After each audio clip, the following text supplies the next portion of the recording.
মালিক,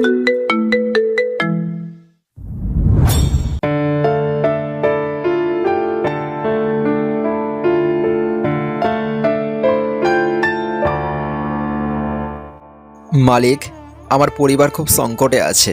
যদি আমাকে আমার বেতন থেকে সামান্য কিছু টাকা দেন তবে আমার সহ আমার পরিবারের জন্য খুব ভালো হয়। আমরা খুব বেশি উপকৃত হতাম। একজন অসহায় ছেলের কথাগুলো এক নিঃশ্বাসে বলল তার মালিককে। কথাগুলো শুনেই মালিক রাগান্বিত হয়ে বলতে শুরু করলো। শুধু টাকা টাকা করেই আমার মাথাটা মনে হয় একেবারেই খেয়ে ফেলবি। কদিন আগেই তো ঠিক এরকম কথা বলে 2000 টাকা নিয়েছিলি, আবার এসেছিস টাকা চাইতে। মালিক, সত্যিই বলছি, আমার পরিবার খুব সংকটে আছে।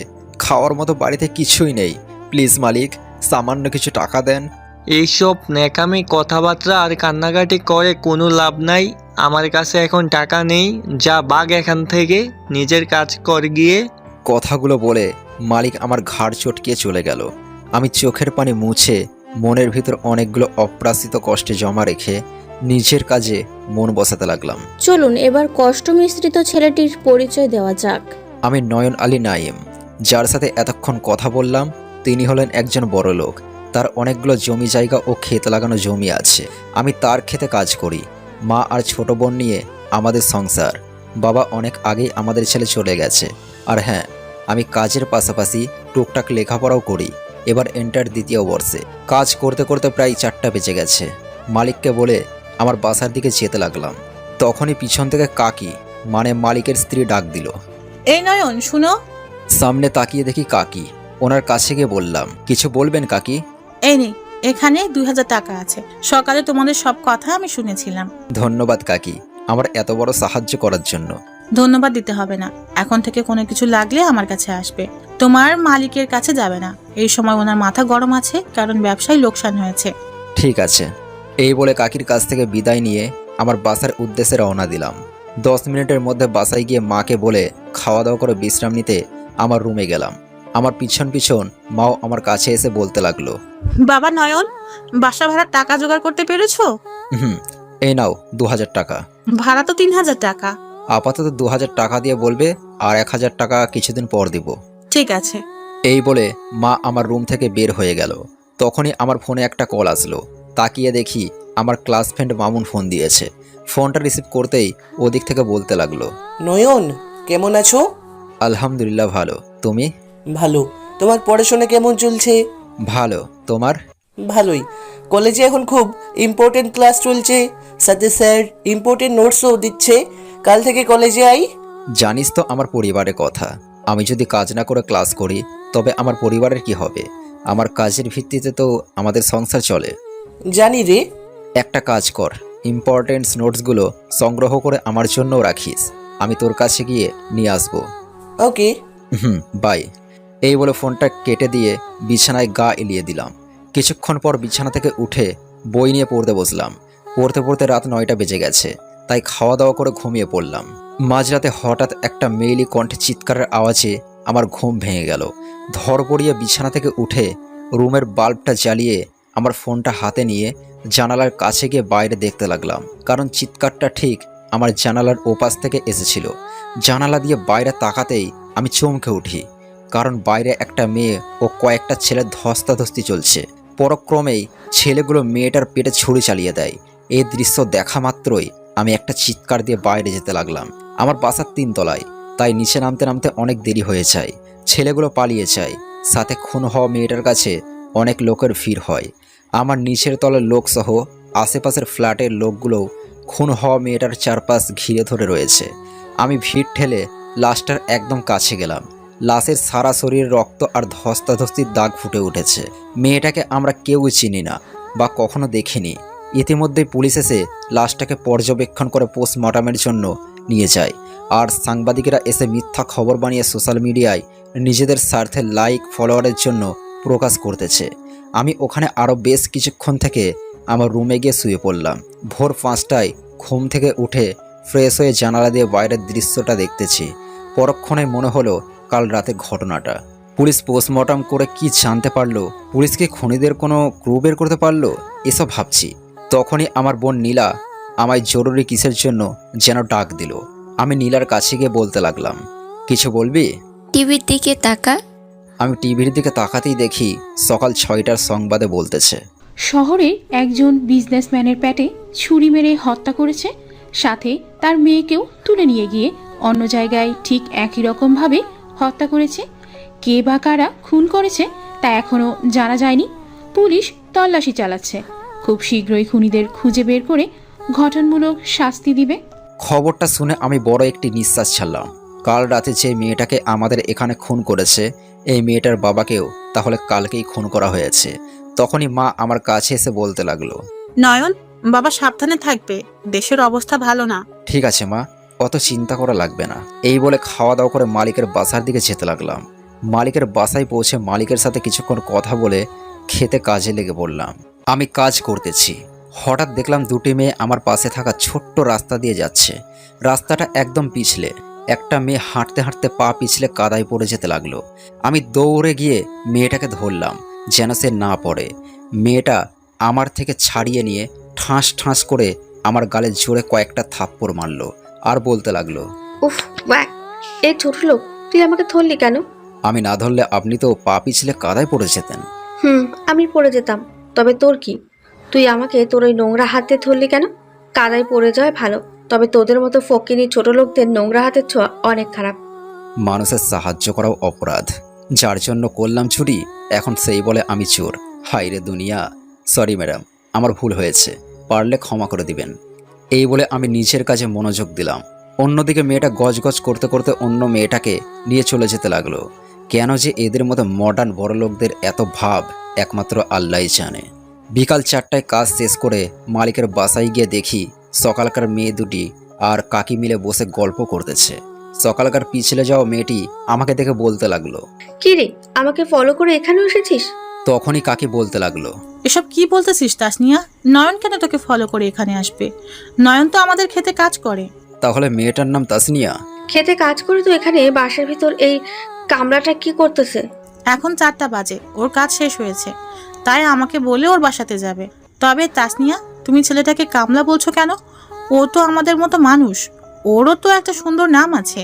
কামলাদেরকে আমি কামলা বলে ডাকি, কামলাদের আবার সুন্দর নাম। চল রে, রুমে চল। আমি মাথা নিচু করে দাঁড়িয়ে আছি। কাকি আমার দিকে তাকিয়ে বলতে লাগলো, নয়ন, তাসনিয়ার কথায় কিছু মনে করো না, ওর নানুর বাসায় থেকে ওখানকার ছেলে মেয়েদের মতো আচরণ করতেছে। না কাকি, কিছু মনে করিনি। এই বলে কাকির কাছ থেকে বিদায় নিয়ে আমার বাসার দিকে যেতে লাগলাম। বাসায় গিয়ে গোসল করে খাওয়া দাওয়া করে মামুনকে ফোন দিলাম। রিং হচ্ছে। ফোনটা ধরতে ওদিক থেকে বলতে লাগলো, দোস্ত কেমন আছিস? আলহামদুলিল্লাহ ভালো, তুই? প্রেমিকার পেরে কি ভালো থাকা যায়? প্রেম করার আগে ভেবেছিলাম প্রেম মনে হয় অনেক মজা থাকে, এখন বুঝতে পেরেছি মজা নাকি অন্য কিছু। আমি জ্বলতেছি আর তুই হাসতেছিস। একটা বিশেষ কথা বলি তোকে। কি এমন বিশেষ কথা? দোষ, কলেজে দুটা নতুন মেয়ে ভর্তি হয়েছে। তো আমার কি? আরে পুরো কথা শোন আগে। একটা মেয়ে অপরূপ সুন্দর, দেখতেও যেমন পড়াশোনাও তেমন ট্যালেন্টেড, একদম তোর মতোই। আমি যদি মনিরার সাথে প্রেম না যেতাম তবে এর সাথেই প্রেম করতাম। মনিরার আগে এই মেয়েটা কেন যে এলো না, হায় আফসোস। চুপ সালা লুচ্চা, এসব লুচো কথা বাদ দে। তোকে যে জন্য ফোন দিয়েছি, ইম্পর্টেন্ট নোটসগুলো কি তোর কাছে আছে? আছে, তুই আমার বাসায় এসে নোটসগুলো নিয়ে যা। ওকে, এক্ষুনি রওনা দিচ্ছি। তুই তোর বাসা থেকে আবার অন্য কোথাও যাস না? তুই নিশ্চিন্তে আয়। ওকে। এই বলে ফোনটা কেটে দিয়ে মামুনের বাসার দিকে রওনা দিলাম। আমার বাসা থেকে ওর বাসা প্রায় 1 কিলোমিটার দূরে, তাই হেঁটে হেঁটে যাচ্ছি। মামুনের বাসায় যেতে একটা নির্জন রাস্তা পড়ে। আমি নির্জন রাস্তাটা দিয়ে হাঁটতেছি।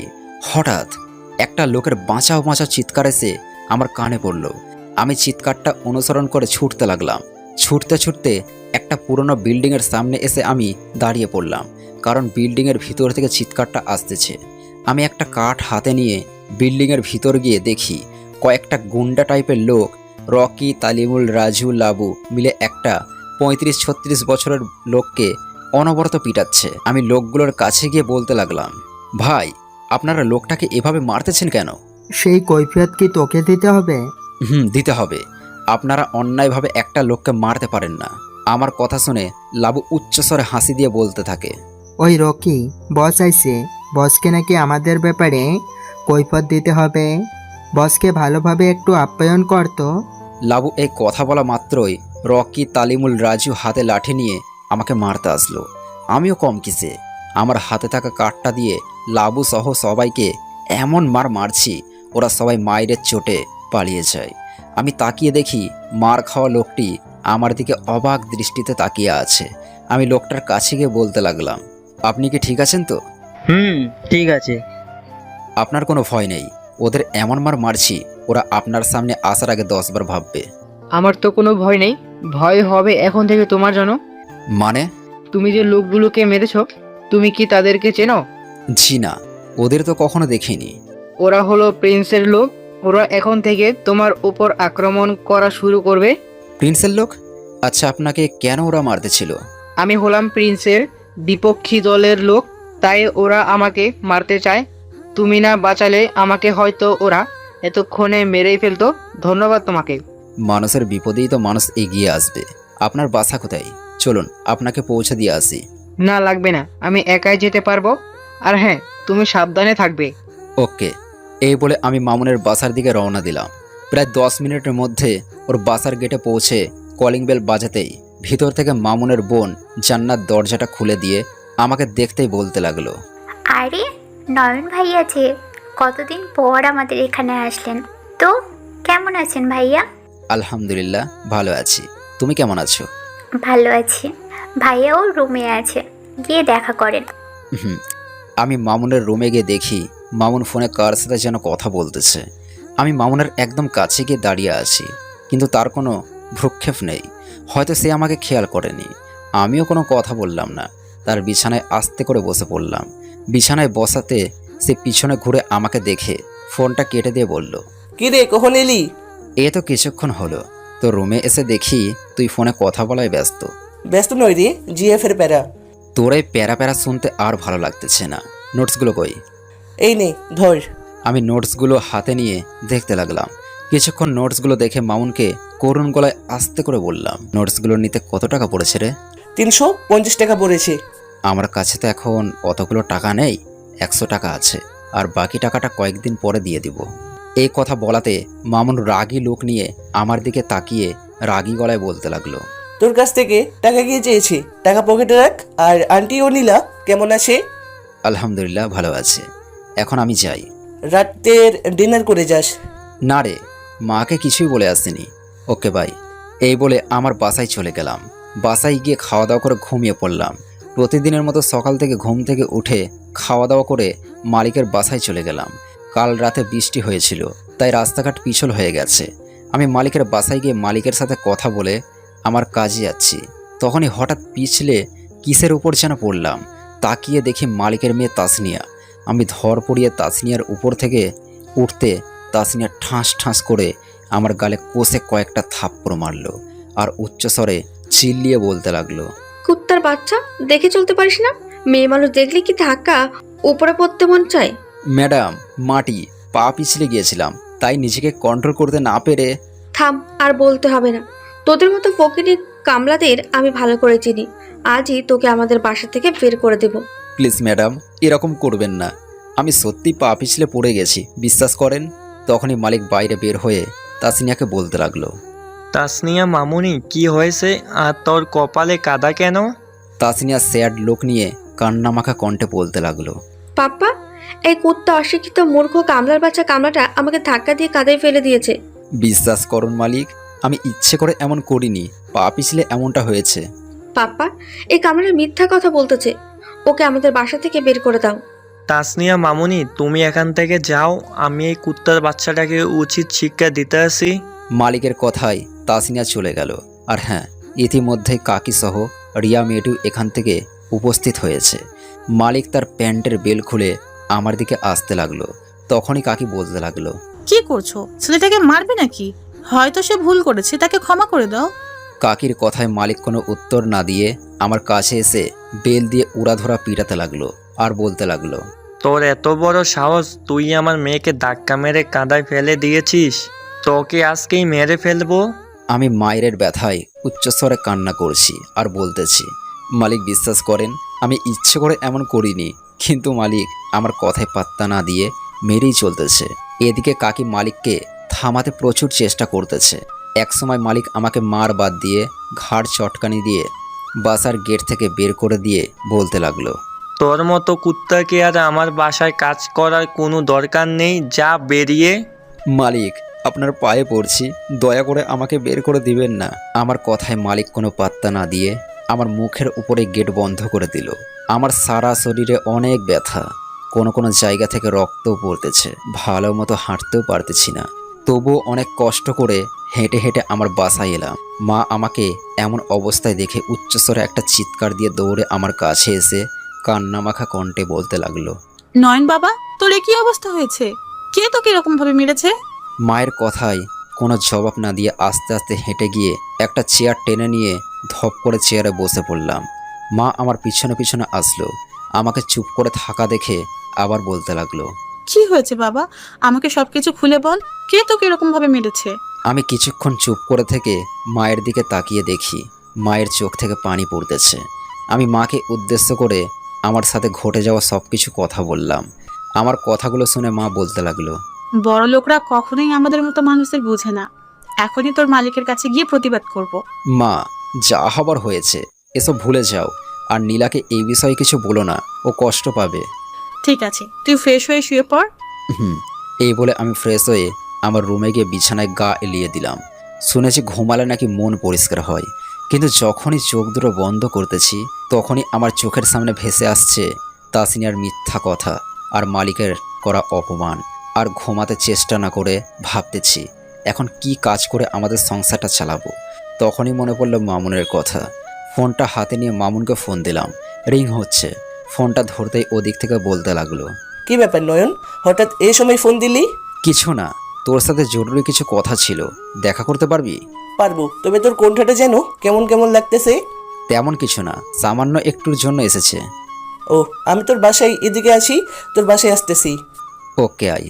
এই বলে ফোনটা কেটে দিয়ে শুয়ে আছি। কিছুক্ষণ পর মামুন আসলো।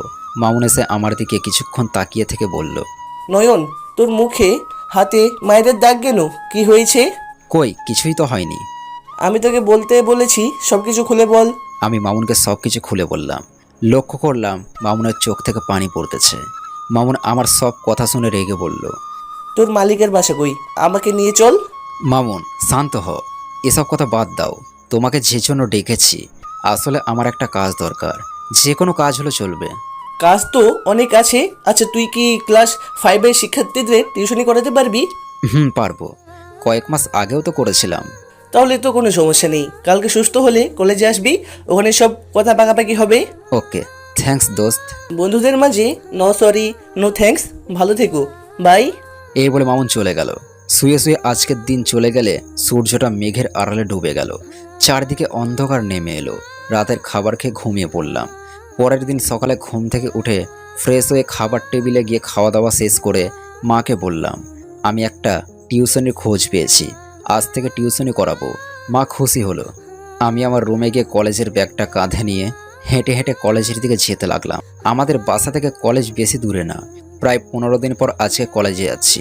কলেজের গেটে পৌঁছে দেখি মামুন দাঁড়িয়ে আছে। আমি গেটের সামনে যেতেই মামুন আমার কাছে আসলো। দুজনে গল্প করতে করতে কলেজের ভিতরে গেলাম। কলেজের মাঠ দিয়ে ক্লাসের দিকে যাচ্ছি। হঠাৎ পিছন থেকে কয়েকটি ছেলে এসে আমার কলার চেপে ধরলো। পিছনে তাকাতেই আমি অবাক, কারণ পিছনে লাবু সহ ওর দলবল দাঁড়িয়ে আছে, আর লাবু আমার কলার ধরে আছে। কালকের চেয়ে আজকে অনেক লোক এসেছে। লাবু আমার কলার ধরে ট্রেনে টেনে কলেজের মাঠের সামনে নিয়ে যেতে লাগলো। আমি অবাক চোখে লাবুর দিকে তাকিয়ে আছি, আর মামুন লাবুদের উদ্দেশ্যে বলতে লাগলো, আরে ভাই, এ কেমন অভদ্রতা! নয়নের কলার ধরে কোথায় নিয়ে যাচ্ছেন? সেই কৈফিয়ত কি তোকে দিতে হবে? আর হ্যাঁ, আমাদের মাঝখানে আসিস না, আমরা কিন্তু প্রিন্স ভাইয়ের লোক। মামুন লাবুর মুখ থেকে প্রিন্স নামটা শোনা মাত্রই তার মনের ভেতর এক অজানা ভয় জমা হলো। কারণ প্রিন্স কোনো সাধারণ মানুষ নয়, প্রিন্স হলো আন্ডারওয়ার্ল্ডের কিং। সে ইচ্ছা করলে পুরো দেশটাকে কাঁপাতে পারে। মামুন দৌড়ে গিয়ে লাবুর পায়ে পড়ে বলতে লাগলো, ভাই নয়ন, যদি কোনো ধরনের ভুল করে থাকে তাহলে এবারের মতো তাকে মাফ করে দিন। ওর ভুল কোনো ক্ষমা নেই, ওর জন্য আমরা আমাদের চিরশত্রুকে মারতে পারিনি। প্লিজ ভাই, এবারের মতো ওকে মাফ করে দিন। ওর হয়ে আমি বলছি, আর কখনো আপনাদের কোনো কাজে বাধা দিতে আসবে না।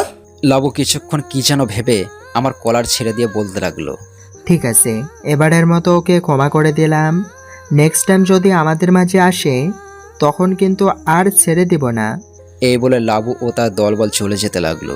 এদিকে মামুন রাগী লোক নিয়ে আমার কাছে এসে বলতে লাগলো, নয়ন, তুই প্রিন্সের লোকেদের সাথে ভেজাল্লাই জড়াইতেছিস কেন? তুই ওদেরকে চিনিস না, ওরা কত ডেঞ্জারাস লোক। আরে ভাই, তোর চোখের সামনে যদি একটা নির্দোষ লোককে কেউ মারে তখন তোর কেমন লাগবে বলতো? তাই বলে তুই প্রিন্সের লোকেদের সাথে ভেজাল দিয়ে জড়াবি? এসব কথা বাদ দে, ক্লাসে চল। এই বলে ক্লাসে গিয়ে মামুন আর আমি ফার্স্ট বেঞ্চে বসলাম। ইতিমধ্যে স্যারও ক্লাসে এসে ক্লাস হাজিরা ডাকতে শুরু করলো। Roll number 1। Yes sir. প্রায় 16 দিন পর আমার উপস্থিতি দেখা স্যার অবাক দৃষ্টিতে আমার চোখের দিকে তাকিয়ে বলল, নয়ন, 16 দিন পর হঠাৎ আজকে ক্লাসে? আমি কিছু না বলে মাথা নিচু করে দাঁড়িয়ে আছি। হঠাৎ পিছন থেকে মেয়েলি কণ্ঠে বলে উঠল, স্যার, এত আমাদের বাসায় কামড়া দিয়েছিল। এই কথা বলা মাত্রই গোটা ক্লাসরুমে হাসির রুল পড়ে গেল। আমি পিছনে ঘুরতে অবাক, কারণ পিছনে তাসনিয়া ও রিয়া একটা সিটে বসে আছে আর কথাটা তাসনিয়াই বলেছে। স্যার তাসনিয়ার এরূপ কথা শুনে বলতে লাগলো, এসব কি বলতেছ তাসনিয়া? স্যার, যা সত্যি আমি তাই বলছি। ও এতদিন আমাদের খেতে কামড়া দিত। স্যার একটু অবাক হয়ে আমার দিকে তাকিয়ে বলতে লাগলো, নয়ন, তাসনিয়া যা বলেছে সেগুলো কি সত্য? স্যারের কথায় আমি মাথা নেড়ে হ্যাঁ জবাব দিলাম। কেন তুমি এগুলো কাজ করো? তোমার বাবা মা নেই? আমি কিছুক্ষণ চুপ করে থেকে একটা দীর্ঘ শ্বাস ছেড়ে চারদিকে সবার চোখের সাথে একটিবার পলক ফেলে বলতে লাগলাম, স্যার, আমার যখন 6 বছর বয়স তখন বাবা পৃথিবী থেকে বিদায় নেয়। আমার কোনো বড় ভাই নেই, যে বড় ভাই বাবার পরে আমাদের সংসারে হাল ধরবে। আমার একটা 2 বছরের ছোট বোন ছিল। আমাদের 2 ভাই বোনের মুখের দিকে তখন মা নিজেই পরিস্থিতির প্রেক্ষাপটে সংসারে হাল ধরে। মা মানুষের বাসায় কাজ করে আমাদের সংসার চালাতেন। এইভাবেই কেটে যেতে লাগলো কয়েকটি বছর। আমরা 2 ভাই বোনও বড় হতে লাগলাম। আমি যখন ক্লাস 7-এ উঠলাম এরই মাঝে মা অসুস্থ হয়ে পড়ল। ডাক্তার বলেছে ভারী কাজ করার জন্য মায়ের কিডনির সমস্যা হয়েছে, কিন্তু ভয়ের কিছুই নেই, মেডিসিন খেলে সমস্যা দূর হয়ে যাবে। তখন থেকে মায়ের বিপরীতে আমাকে সংসারে হাল ধরতে হলো। কিন্তু আমার একটা স্বপ্ন ছিল, আমি লেখাপড়া করে অনেক বড় হব। তাই কাজের ফাঁকে লেখাপড়াও চালিয়ে যেতে লাগলাম। কিন্তু স্যার, এতদিন মানুষের বাসায় কাজ করে এতটুকু শিক্ষা নিতে পেরেছি যে বড়লোক বা প্রভাবশালী লোকেরা আমাদের মতো কামলাদের কোনো দাম দেয় না। পারলে নিজের দোষটুকুও আমাদের ঘাড়ে চাপাতে চায় ও আমাদের কাজের মাইনেও কম দেওয়ার চেষ্টা করে। কথাগুলো বলতে বলতে কখন যে চোখের কোণে অশ্রু জমা হয়েছে নিজেও জানি না। আমি অশ্রুগুলো হাত দিয়ে মুছে নিচের দিকে তাকিয়ে আছি। স্যার আমার কথাগুলো শুনে কিছুক্ষণ চুপ করে থেকে বলতে লাগলো, নয়ন, তুমি সংসার চালিয়ে আবার নিজের পড়াশোনাও চালাও। কথাটা শুনে মনের ভিতর একটু কষ্ট হলেও তোমার প্রতি আমি আজকে গর্ববোধ করে বলতে পারি আমার বেস্ট স্টুডেন্ট তুমি। নয়ন, দাঁড়িয়ে না থেকে বসো। জি স্যার। এই বলে বেঞ্চে বসে মামুনের দিকে তাকিয়ে দেখি তার চোখ বেয়ে অশ্রু গড়িয়ে পড়তেছে। আমি তার চোখের অশ্রু মুছে দিলাম। স্যার ক্লাস করাতে লাগলো। এক এক করে সব কয়টি ক্লাস শেষ করে মামুন ও আমি ক্লাস থেকে বের হয়ে মাঠ দিয়ে হাঁটতেছি। হঠাৎ আমার চোখ পড়ল তাসনিয়ার দিকে। তাসনিয়ার চোখ মুখ দেখতে কেমন যেন লাগছে। মনে হচ্ছে কারো সাথে হয়তো কোনো রাগ হয়েছে বা কেউ তাকে হয়তো প্রচুর হয়রানি করেছে। তখনই মামুন বলে উঠল, নয়ন, তাহলে তাসনিয়া তোর নিয়ে মিথ্যা কথা বলে তোকে তাদের বাসা থেকে বের করে দিয়েছে? কেন? মেয়েটাকে দেখতে অনেক সুন্দর, কিন্তু ভিতরটা খুব বদমেজাজি, ভাবতেই কেমন যেন লাগছে। ওসব বাদ দে, টিউশনের খবর কি? কখন থেকে পড়াতে হবে? টিউশনটা অন্য একজনকে দিয়েছে। তুই আর আমি কাল থেকে কলেজে সিএম কোর্সিংয়ের ছাত্রদের কোর্সিং করাবো। ভালো, কিন্তু তুই কেন কোর্সিং করাবি? তোর সাথে থাকতে আমাকে খুব ভালো লাগে রে। তাই নাকি? যখন আমি বিয়ে করে বাসর ঘরে যাব তখন তুইও আমার সাথে আসিস, কেমন? তুই যদি বলিস তাহলে যেতে পাবো। ওকে বাই, কালকে দেখা হবে। কালকে সকাল 6টায় রেডি হয়ে থাকিস। কিন্তু কেন? এই কথা বলারই সুযোগ না দিয়ে বাইক নিয়ে মামুন চলে গেল। আমি আর ওকে না ডেকে বাসার উদ্দেশ্যে রওনা দিলাম। বাসায় এসে খাওয়া দাওয়া করে আমার রুমে শুয়ে আছি। তখনই নীলা আমার রুমে এসে বলতে লাগলো, ভাইয়া কি করো? এই তো শুয়ে আছি। ভাইয়া, তুমি নাকি কাল থেকে টিউশনি করাবে? তোকে কে বলেছে? মা বলেছে। ও, তোর পড়াশোনা কেমন চলতেছে? আলহামদুলিল্লাহ। ভালোই চলতেছে, এখন যাই। এই বলে নীলা চলে গেল। আমি বিছানায় শুয়ে আছি। হঠাৎ করেই আমার চোখ জানালায় থাকা একটা কাগজের দিকে পড়ল। আমি বিছানা থেকে নেমে ধীরে ধীরে জানালার কাছে গিয়ে কাগজটা হাতে নিলাম। কাগজটা কয়েক মোড়ে আবদ্ধ করা, তাই কাগজটা খুললাম। কাগজটা খুলে দেখলাম কাগজে লেখা আছে, যখনই আসিবে বাধা বিপদ ও বালা মুসিবত, আমাকে একবার করিবে তুমি স্মরণ। আমি যেথায় থাকি আর যা কিছুই নাই বা করি, তোমার সাহায্য আসিব যায়ও যদি জীবন। লেখাগুলো পড়ে আমি অবাক হয়ে দাঁড়িয়ে আছি। কে লিখতে পারে এই লেখাগুলো? আমার সাহায্যে কেই বা আসবে আমার কাছে? মামুন ছাড়া তো কেউ আমার সাহায্য এগিয়ে আসবে না। কিন্তু মামুন কেন এগুলো লিখে আমার জানালার পাশে রেখে যাবে? মাথায় কিছু ঢুকতেছে না। আমি কাগজটা হাতে নিয়ে আমার বিছানার পাশে বসে লেখাগুলো দেখতে লাগলাম। এগুলো কার লেখা হতে পারে? বেশ কিছুক্ষণ লেখাগুলো দেখার পরেও আন্দাজ করতে পারলাম না যে লেখাগুলো কার। হয়তো অজানা কোনো লোকের হবে, আবার হতে পারে কাগজটা কেউ ভুল করে আমার জানালার পাশে দিয়ে গেছে। আমি আর কিছু না ভেবে কাগজটা বিছানার তলে রেখে মাকে বলে বাসার বাইরে বের হয়ে একা একা আনমনে রাস্তা দিয়ে হাঁটতেছি। হঠাৎ করেই একটা গাড়ি এসে আমার সামনে ব্রেক হলো। আমি বেশ খানিকটা অবাক হলাম, কারণ আমার সামনে যে গাড়িটা ব্রেক করলো সে গাড়িটা মালিকের। তাহলে কি মালিক আমার কাছে আসলো? আমি এসব ভাবছি, তখনই গাড়ির ভিতর থেকে মেয়েলি কণ্ঠে ভেসে আসলো, অহে মিস্টার কামলা, তুই এদিকে। আমি একটু হকচকিয়ে উঠলাম। কণ্ঠটা বেশ চেনা চেনা লাগছে। এ তো মনে হচ্ছে তাসনিয়ার গলা। আমাকে চুপ থাকতে দেখে তাসনিয়া আবার বলতে লাগলো, কিরে, উত্তর দিচ্ছিস না কেন? সামনের বিল্ডিংয়ের 3য় তলায় আমি থাকি, এখন একটু হাঁটতে বের হয়েছি। ও, এই বলে তাসনিয়া চলে গেল। আমিও আশেপাশে কিছুক্ষণ ঘোরাঘুরি করে বাসায় এসে রাতের খাবার খেয়ে ঘুমিয়ে পড়লাম। হঠাৎ মাঝরাতে কারো চিৎকারের আওয়াজে আমার ঘুম ভেঙে গেল। মনে হয় চিৎকারের শব্দটা ছাদের উপর থেকে এসেছে। তাই আমি ফোনটা হাতে নিয়ে তাড়াতাড়ি করে ছাদের উপরে গেলাম। ছাদের পশ্চিম কোণের দিকে তাকাতেই আমার চোখ দুটো বড় বড় হয়ে গেল, কারণ সেখানে একটা মেয়ের রক্তাক্ত দেহ পড়ে আছে। কেউ বা তার পেটে ছুরি বসিয়ে দিয়েছে। আমি দৌড়ে মেয়েটার কাছে গিয়ে দেখি মেয়েটা আর কেউ নয়, মেয়েটা হলো তাসনিয়ার বান্ধবী রিয়া। তার পেটে এখনো ছুরি বসানো রয়েছে, সে ছটফট করতেছে। আমি ছুরিটা হাত দিয়ে ছুরিটা বের করা মাত্রই কয়েকজন লোক ছাদে প্রবেশ করলো। তারা আমাকে এমন অবস্থায় দেখে অবাক হয়ে বলতে লাগলো, নয়ন, তুমি তুমি খুনি? না, আমি এখানে এসে এনাকে রক্তাক্ত অবস্থায় দেখে আমাকে আর কিছু বলতে না দিয়ে ওরা বলতে লাগলো, তোমাকে অনেক ভালো মনে করছিলাম। তোমার ভালো মানসিকতার পেছনে যে একটা খুনি লুকিয়ে আছে সেটা কখনো কল্পনাই করি নাই। প্লিজ আপনারা বিশ্বাস করেন, আমি এনাকে চিনি না, আর খুনি বা কেন করব? আমি এনার চিৎকার শুনে এখানে এসে দেখি ইনি রক্তাক্ত ও ছুরিবদ্ধ অবস্থায় এখানে পড়ে আছে। তাই আমি এনার কাছে গিয়ে পেটে ছুরিটা বের করেছিলাম। তুমি কি ভাবছো তুমি এসব মিথ্যা কাহিনী বলে আমাদের মন মানসিকতা বদলাবে? না, তা পারবে না। তাছাড়া আমরা কি আমাদের নিজের চোখের দেখা দৃশ্যটাকে অবিশ্বাস করব? দাঁড়াও, এখনই পুলিশকে ফোন করতেছি। প্লিজ ভাই, আমার কথাগুলো বিশ্বাস করেন। বিশ্বাস? তোমাকে? নিজের চোখের দেখা দৃশ্যটাকে অবিশ্বাস করে তোমার মুখের কথাটাকে বিশ্বাস করব? এই, কেউ মেয়েটাকে হাসপাতালে নিয়ে চলো দ্রুত। কয়েকটা লোক মেয়েটাকে নিয়ে হাসপাতালের উদ্দেশ্যে রওনা দিল। আমার মা ও বোন আমার সম্পর্কে এসব ঘটনা শুনে ছাদে এসে আমাকে বলতে লাগলো, নয়ন বাবা, আমি জানি তুই এসব খুন খারাপের মধ্যে নেই। তোকে আমি ভালোভাবে চিনি, আমি তোর মা। হ্যাঁ মা, আমি ওই মেয়েটাকে চিনিই না, আমি কেন ওকে খুন করব? তাছাড়া মেয়েটা আবার আমার কি ক্ষতি করেছে? আমি জানি তুই এসব করতে পারিস না। ইতিমধ্যেই পুলিশ এসে সবার কাছ থেকে আমার বিষয়ে প্রমাণ নিয়ে আমাকে গ্রেফতার করলো। আমি পুলিশকে অনেক বলেছি যে আমি খুন করিনি, কিন্তু ওরা আমাকে বুঝতে বা ওরা আমার কথা শুনতে চায়নি। এদিকে আমার মা ও বোন গভীর কান্নায় ভেঙে পড়ে। পুলিশ আমাকে থানায় নিয়ে গিয়ে লকআপে ভরে দেয়। লকআপে আমার 2 দিন কেটে যায়। আজকে সকাল 10টায় আমাকে কোর্টে চালান করবে। 10টায় আমাকে লকআপ থেকে বের করে গাড়িতে বসিয়ে আদালতের উদ্দেশ্যে নিয়ে যেতে লাগলো। আমি জানি আমি কোনো মতেই নির্দোষ হতে পারবো না, কারণ আমার পক্ষে কোনো উকিল নেই, কারণ আমাদের কোনো টাকা নেই। আজকালকার উকিলরা কেস জিততে আদালতে লড়াই করে না, তারা টাকার জন্য আদালতে লড়াই করে। আমার মা ও বোন কি আজকে আমাকে দেখতে এখানে আসবে? আমি এক ধ্যানে এসব ভাবছি।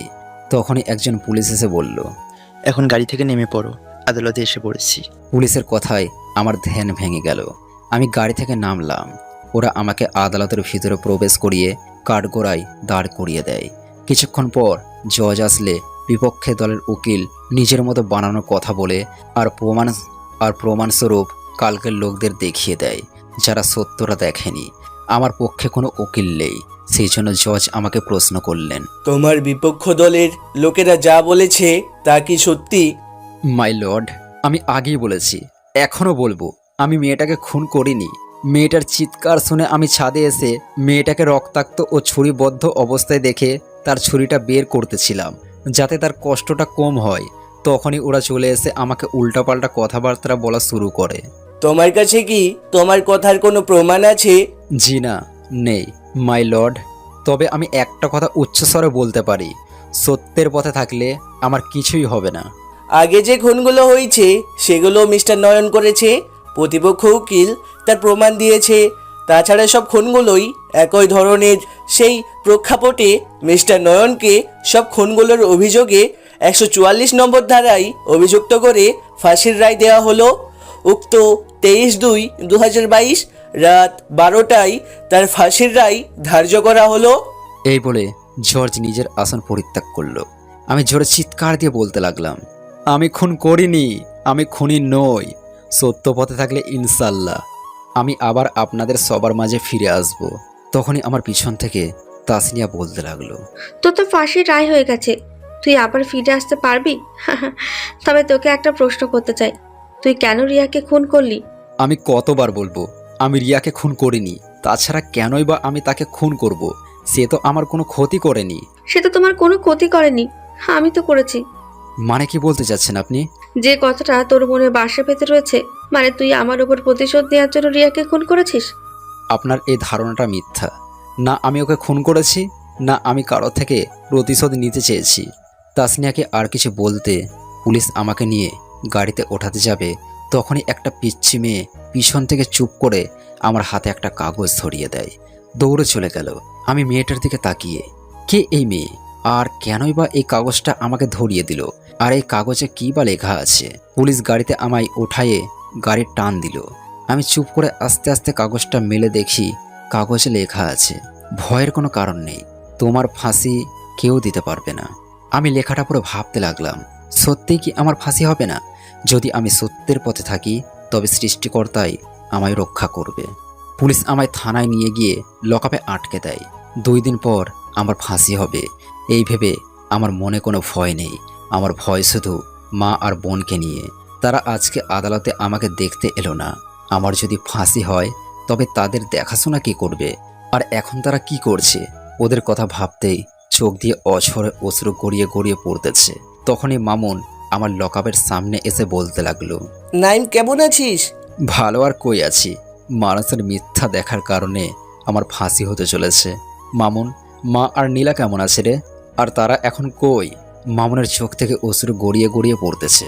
সে অশ্রু মুছতেছে আর বলতেছে, আমি ফ্ল্যাটের ওখানে গিয়ে শুনি তোর মা আর বোনকে ফ্ল্যাটের মালিক বাসা থেকে বের করে দিয়েছে। তারা এখন কই আছে সে কথা জানি না। মামুন, তুই ওদের খুঁজে বের করে ওদের খোঁজ খবর রাখিস। আমার তো এই পৃথিবীতে থাকার আর বেশি দিন সময় নেই। এই কথা বলেই আমি কান্নায় ভেঙে পড়ি। মামুন আমার কান্না সহ্য করতে না পেরে চলে যায়। চোখের অসরে অসরে পার হয়ে যায় 2টি দিন। আজকে রাত 12টায় আমার ফাঁসি। কয়েকটা লোক আমার কাছে এসে আমার শেষ ইচ্ছা জানতে চাইলে আমি ওদের নাই বলে দিই। ওরা চলে গেল। আমি বেমুখ হয়ে লকআপে বসে আছি। হঠাৎ একটা কাগজ উড়ে আমার সামনে পড়ল। আমি কাগজটা হাতে নিয়ে দেখি সেখানে লেখা আছে, নয়ন করো না তুমি ভয়, দেখবে হবেই আমাদের জয়, তোমার ফাঁসি কেউ দিতে পারবে না। লেখাটা পড়ে আমি আশেপাশে তাকালাম কেউ আছে কিনা, কিন্তু অবিশ্বাস্য বিষয়, আশেপাশে কেউ নেই। তাহলে কাগজটা দিল কে? আমি কাগজটা ফেলে দিলাম। রাত 11টায় আমি 2 রাকাত নফল নামাজ পড়লাম। আমার নামাজ পড়া শেষ হলেই কয়েকটা কালো পোশাকধারী লোক আমার কাছে এসে আমার হাত ধরে কোথায় যেন নিয়ে যেতে লাগলো। তারা আমাকে একটা গলি দিয়ে নিয়ে যাচ্ছিল। হঠাৎ করে চারপাশে বোম ব্লাস্ট হওয়ার শব্দ ভেসে আসলো, সাথে গুলি চালানোর শব্দ। কালো পোশাকধারী লোকেরা আমাকে ছেড়ে দিয়ে চারপাশ ছোটাছুটি করতেছে, আর আমি ওখানেই দাঁড়িয়ে আছি। তখনই পিছন থেকে কে যেন আমার মুখে চেপে ধরলো। আর কিছু মনে নেই। 4 বছর পর। টিভিতে নিউজ দিচ্ছে কক্সবাজার সমুদ্র সৈকতের ধারে কয়েকদিন যাবৎ একটি করে লাশ পাওয়া যাচ্ছে। যে লোকগুলোর লাশ পাওয়া যাচ্ছে তাদের নামে থানায় অনেক অভিযোগ আছে। তার চেয়ে বড় কথা হলো তারা সবাই প্রিন্সের লোক। কে বা কারা লোকগুলোকে খুন করতেছে তা এখনো ঠিক জানা যায়নি। এই ক্রাইমটা নিয়ে সরকার বলেছে চারপাশে পুলিশ ও র্যাব কর্মীরা তল্লাশি চালাচ্ছে। খুব শীঘ্রই খুনিকে ধরে আইনের আয়তায় আনা হবে। অন্যদিকে এই নিউজটা শোনার সাথে সাথে নতুন প্রজন্মের এক ছদ্মবেশী মাফিয়া কিং KN উচ্ছ্বাসে পৈশাচিক হাসি ফেটে পড়ে আর উচ্চস্বরে বলতে থাকে, আমাকে ধরা অতটাই সহজ নয় যতটা সরকার ও তার কর্মীরা ভাবতেছে। আমি ইংল্যান্ড, আমেরিকা সহ কয়েকটি দেশের হাজার হাজার ট্রেনিং আর শ্রমের মাধ্যমে নতুন প্রজন্মের আন্ডারওয়ার্ল্ডের কিং হয়েছি। KN এর এই কথা শুনে তার এক কর্মচারী লিটন বলতে লাগলো, ভাই আপনার নেক্সট টার্গেট কি? লিটন 4 বছর আগে আমি যে কলেজে পড়াশোনা করতাম শুনেছি সেই কলেজে নাকি প্রিন্স তার নেশা জাতীয় কারবার চালায়, সাথে সাধারণ মানুষের উপর নির্যাতন নিপীড়ন করেই চলতেছে। ভাই ঠিকই শুনেছেন। আমার নেক্সট টার্গেট ওই কলেজটাকে আমার আওতায় আনা আর প্রিন্সের রাজত্ব শেষ করা। এই বলে KN একটা রহস্যময় মুচকি হাসি দিল। এই হাসিটার ভেতরে লুকিয়ে আছে ভয়ঙ্কর কিছু। তার লোকেরা ছাড়া এই হাসিটার অর্থ কেউ জানে না। ভাই আপনি চাইলে আমরা আজ থেকে অপারেশনে নেমে পড়ি। লিটন এক কথায় বলাতেই KN তার দিকে রাগান্বিত চোখে তাকিয়ে কিছুক্ষণ চুপ থেকে বলল, লিটন, আমি ওই কলেজে অনার্সে 3য় বর্ষে ভর্তি হব। তুমি সব ব্যবস্থা করো আর আমার জন্য মেসের রুম ভাড়া নিও। কিন্তু ভাই, KN লিটনকে থামিয়ে দিয়ে শয়তানি মার্কা ভাবে বলল, এই KN এর কাছে কোনো কিন্তু নেই। আমি যা বলেছি তুই তাই করো। এই বলে KN ওখান থেকে চলে আসলো সমুদ্র সৈকতের ধারে। KN সমুদ্র সৈকতের পাশে একটা বিল্ডিংয়ে থাকে। বিকেল হয়ে গেছে। এই সময় KN সূর্য সৈকতে এসে সূর্য ডোবার প্রবাহটা অনুভব করে। সমুদ্রের পানির মধ্যে সূর্যের হাবুডুবু খাওয়াটা KN এর খুবই পছন্দ। সময় যত যাচ্ছে ততই সমুদ্রের পানির গভীরে সূর্য যেন ধীরে ধীরে হারিয়ে যাচ্ছে। এক সময় সমুদ্রের পানি সূর্যকে গ্রাস করে তার গভীরতায় ডুবিয়ে নিল। চারদিকে অন্ধকার নেমে আসলো। হঠাৎ করে একটা মেয়েলি কণ্ঠে বাঁচাও বাঁচাও আওয়াজ ভেসে আসলো KN এর কানে। KN আওয়াজটা অনুসরণ করে ছুটতে লাগলো। ছুটতে ছুটতে একটা খোলা নির্জন জায়গায় এসে থামলো। সে দেখলো কয়েকটা ছেলে মিলে একটা মেয়েকে রেপ করার চেষ্টা করছে। এই দৃশ্যটা দেখা মাত্রই KN এর চোখ দুটো রক্তের মতো লাল বর্ণ ধারণ করলো। তার শ্বাস প্রশ্বাস নেওয়াটা সিংহের মতো গর্জন করতে লাগলো। সে ভূতের মাস্ক মুখে লাগিয়ে দৌড়ে গিয়ে ছেলেগুলোর সামনে দাঁড়িয়ে নিজের মাথাটা একটু ঝাঁকিয়ে বলতে লাগলো, মেয়েটাকে ডিস্টার্ব করতেছিস কেন? ছেলেগুলোর মধ্যে থেকে জিহাদ নামের একটা ছেলে বলে উঠল, তাতে তোর কি? যদি ভালো চাস তবে এখান থেকে পালা, না হলে তার ফল কিন্তু ভালো হবে না। যাব, তবে একা যাব না, মেয়েটাকে সাথে নিয়ে যাব। আরে তুই তো নায়ক হয়ে গেছিস, ভালো কথা কানে যায় না বুঝি? এই তোরা কি দেখছিস? মার কুত্তাটাকে। জিহাদের কথায় সব ছেলেগুলো আমাকে মারতে আসবে আমার দিকে এগিয়ে আসে।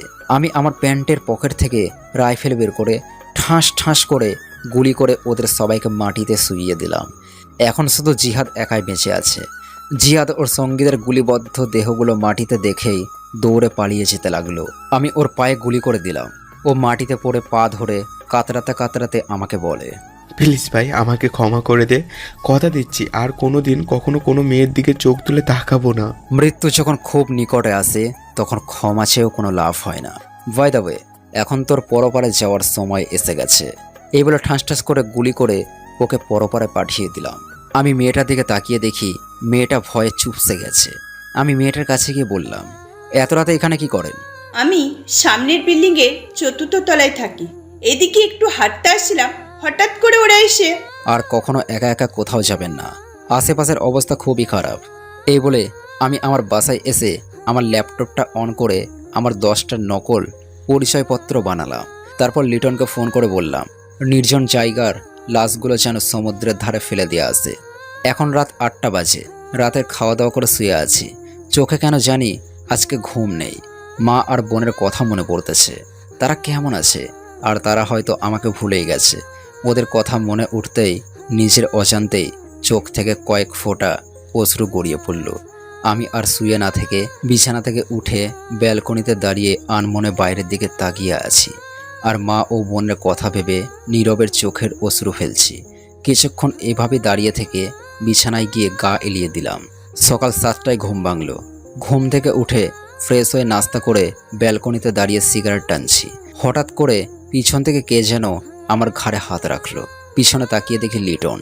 লিটন আমাকে বলল, ভাই আপনার মনটা আজকে কেমন যেন ভারী ভারী লাগতেছে, কি হয়েছে বলেন তো? তেমন কিছু না, মা ও বোনের কথা কেন জানি খুব মনে পড়তেছে। ভাই আপনি তো এখন দেশে এসে গেছেন, আপনার মা ও বোনকে এবার খুঁজে বের করুন। ঠিক বলেছ, আমি যে তোমাকে কলেজে ভর্তি হওয়ার কথা বলেছি। ভাই আপনাকে ভর্তি করানো হয়ে গেছে, আর মেসের রুমও ভাড়া নিয়েছি। আপনি চাইলে আজকেই কলেজে যেতে পারেন। আজকে যাব, তুমি গাড়ি বের করো, আমি রেডি হয়ে আসতেছি। ওকে ভাই। এই বলে লিটন নিচে গেল। আমি আমার রুমে গিয়ে পোশাক চেঞ্জ করে নিচে গিয়ে দেখি লিটন গাড়ি নিয়ে দাঁড়িয়ে আছে। আমি গাড়ির সামনে গিয়ে গাড়িতে বসলাম। লিটন আমাকে বলল, ভাই আপনাকে আজকে দেখতে একেবারে ভিন্ন রকম লাগতেছে। ভিন্ন রকম হওয়ারই তো প্র্যাকটিস করতেছি। তাই বলে এরকম খ্যাত সাজবেন। আর হ্যাঁ, সিটে আপনার বই রাখা আছে। আমি বইগুলো ব্যাগে ঢোকাতে ঢোকাতে বললাম, খ্যাত সেজে না গেলে সবাই আমাকে তো সন্দেহ করবে।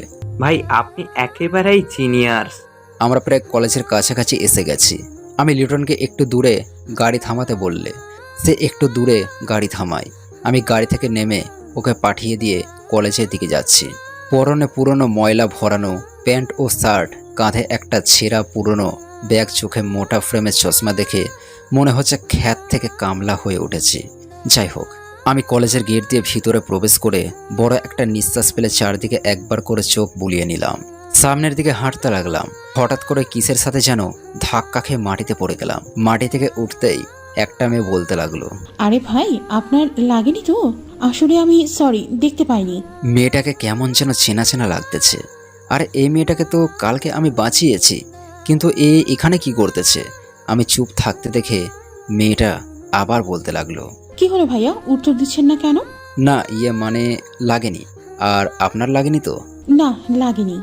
আচ্ছা, অনার্স 3য় বর্ষের রুমটা কোন দিকে বলতে পারেন? আমার সাথে আসুন। আমি মেয়েটার সাথে গেলাম।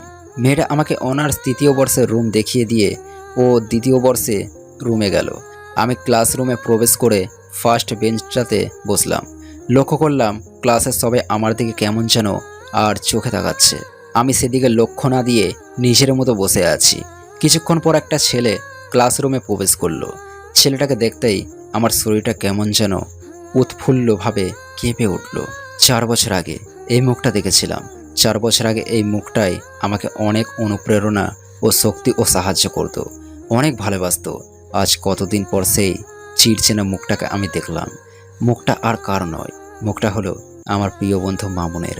মামুন আমার কাছে এসে বলল, এক্সকিউজ মি, একটু সোজা বসেন। আমি একটু সরে গেলে মামুন আমার কাছে বসলো আর হাসি মাখা মুখটা নিয়ে আমাকে বলল, হাই, আমি মামুন, তুমি? আমি নাইম আহমেদ নয়ন। আমি নয়ন কথাটা বলাতে এক নিমেষেই মামুনের উজ্জ্বল ও হাসি মাখা মুখটা কালো হয়ে গেল। চোখ দুটো অশ্রু ভরা টলমল করতে লাগলো। মনে হয় এখনই বৃষ্টিপাত হবে। মামুনের এরকম অবস্থা দেখে আমার ভীষণ কষ্ট হতে লাগলো। তবুও কষ্টগুলো চেপে রেখে মামুনকে বললাম, কি হলো মিস্টার মামুন, কই হারিয়ে গেলেন? কই না তো। ও, আমরা দুজনে চুপ হয়ে গেলাম। কিছুক্ষণ পর স্যার এসে আমার পরিচয় নিয়ে ক্লাস শুরু করতে লাগলো। একে একে সব কয়টি ক্লাস শেষ করে বাইরে বেরিয়ে এসে কলেজের মাঠ দিয়ে হাঁটতেছি। হঠাৎ করে পিছন থেকে কে যেন ডাক দিল। পিছনে তাকিয়ে দেখি মামুন। আমি একটু দাঁড়িয়ে পড়লাম। মামুন আমার কাছে এসে বলল, নাইম, তোমার বাসা কোথায়? আমার বাসা অনেক দূরে, আমি কলেজের মেসে থাকি। ওহ, তোমাকে দেখতে আমার এক বন্ধুর মতো লাগে। তাই নাকি? তো আমাকে কি আপনার বন্ধু করা যায় না? কেন না, অবশ্যই। ওকে বাই, তাহলে কালকে কথা হবে। এই বলে আমি মেসে গিয়ে গোসল করে খাওয়া দাওয়া করে ফোনে রাত 9টার অ্যালার্ম দিয়ে ঘুমিয়ে পড়লাম। অন্যদিকে প্রিন্স প্রতিদিন তার লোকদের মৃত্যুর খবর শুনে টেনশনে পড়ে যায়। সে তার সমস্ত লোকদের বলেছে আগামী 72 ঘন্টার মধ্যে ওই অজানা শত্রু সম্পর্কে আমি সব ডিটেলস চাই। প্রিন্সের কথায় তার লোকেরা তন্ন তন্ন করে বাংলাদেশের সমস্ত অলিতে গলিতে খুঁজে চলেছে। অজানা শত্রুটার সব ডিটেলস সহ তাকেও। রাত 9টায় ফোনের অ্যালার্মের শব্দে আমার ঘুমটা ভেঙে যায়। আমি ঘুম থেকে উঠে ফ্রেশ হয়ে খাওয়া দাওয়া করে মেসের বাইরে রাস্তার মোড়ের দোকানে 1 কাপ চা খেয়ে 1 প্যাকেট সিগারেট নিলাম। তারপর রাস্তা দিয়ে হেঁটে চলেছি কলেজের দিকে। মেস থেকে কলেজ বেশি দূরে না, হেঁটে গেলে 2 মিনিট লাগবে। আমি হেঁটে হেঁটে কলেজের গেটে গিয়ে দেখি গেটটা খোলা। গেটের কাছে যে দারোয়ান ছিল সে নাক ডেকে ঘুমাচ্ছে। আমি পা টিপে টিপে আস্তে আস্তে করে কলেজের ভিতরে ঢুকলাম। কলেজের ভিতরে ঢুকে দেখি একটা রুমে আলো জ্বলছে। আমি ধীরে ধীরে ওই রুমটার কাছে গিয়ে দরজার আড়ালে লুকিয়ে দেখলাম 10-12টা লোক মিলে বসে হিরোইন নিচ্ছে আর কি যেন বিষয় কথা বলতেছে। ওদের মধ্যে থেকে একটা লোককে আমার কেমন যেন চেনা চেনা লাগছে। আরে এ তো লাবু, প্রিন্সের লোক। এরা কি কথা বলা বলি করছে, আমাকে তো শুনতেই হবে। সাকিব নামে একটা ছেলে লাবুকে বলতে লাগলো, লাবু ভাই, শুনছি দেশে নাকি নতুন এক কিং এসেছে।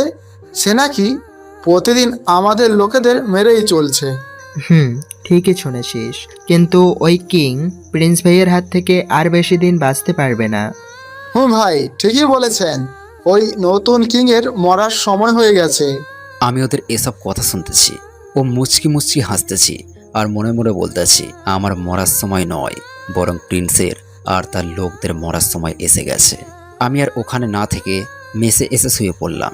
সকাল 7টায় ঘুম থেকে উঠে ফ্রেশ হয়ে খাওয়া দাওয়া করে কালকের মতো ঢিলা ঢালা প্যান্ট ও শার্ট, মোটা ফ্রেমের চশমাটা আর পুরাতন একটা ব্যাগ নিয়ে কলেজের দিকে যেতে লাগলাম। কলেজের গেট দিয়ে ভিতরে ঢুকে চারপাশে একবার চোখ বুলিয়ে নিয়ে ক্লাসের দিকে যেতে লাগলাম। তখনই পিছন থেকে মেয়েলি কণ্ঠে কে যেন মিস্টার কামলা বলে ডাক দিল। আমি ডাকটা শুনে বেশ চমকে গেলাম। তাহলে কি কলেজের সবাই আমাকে চিনে ফেলেছে? না, আমাকে তো কেউই চিনতে পারবে না। আমাকে চুপচাপ দেখে পিছন থেকে আবার বলে উঠল, আমি মিস্টার কামলা। আমি পিছনে ঘুরে মেয়েটিকে দেখতেই চমকে যাই। এই মেয়েটা তো হলো তাসনিয়া। ও কি তাহলে আমাকে চিনে ফেলেছে? আমি আমার মনটাকে বোঝালাম যে আমাকে কেউ চিনতে পারবে না, কেননা আগের চেয়ে আমার চেহারা অনেকটাই বদলে গেছে। ধরনটা আগের মতো হলেও কেউ চিনতেই পারবে না। আমি তাসনিয়াকে উদ্দেশ্য করে বললাম, জি আপু, আমাকে বলছেন? তোকেই ডাকতেছে। এখানে তুই ছাড়া কি কামলা টাইপের কেউ আছে? আচ্ছা, তুই কি কলেজে নতুন? জি আপু, আমি নতুন, কালকেই এই কলেজে ভর্তি হয়েছি। ও, তুই কি আমাকে চিনিস? আমি কে? জি না।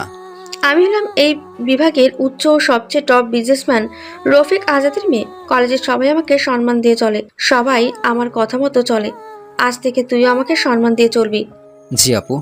এখন যা, যখন দরকার হবে তখন তোকে ডাকবো। এই বলে যখনই আমি চলে যাব তখনই ঠাস ঠাস করে তাসনিয়া আমার গালে কষে কয়েকটা থাপ্পড় মারল। আমি মাথা নিচু করে দাঁড়িয়ে বললাম, আপু, আমাকে মারলেন কেন? তোকে মারবো না তো আদর করবো? যখন আমার এখান থেকে চলে যাবি তখন যে সালাম দিতে হবে এটুকু জানিস না? এখন আমাকে সালাম দিয়ে এখান থেকে চলে যা। আমি মাথা নিচু করে তাসনিয়াকে সালাম দিয়ে ক্লাসের দিকে যেতে লাগলাম।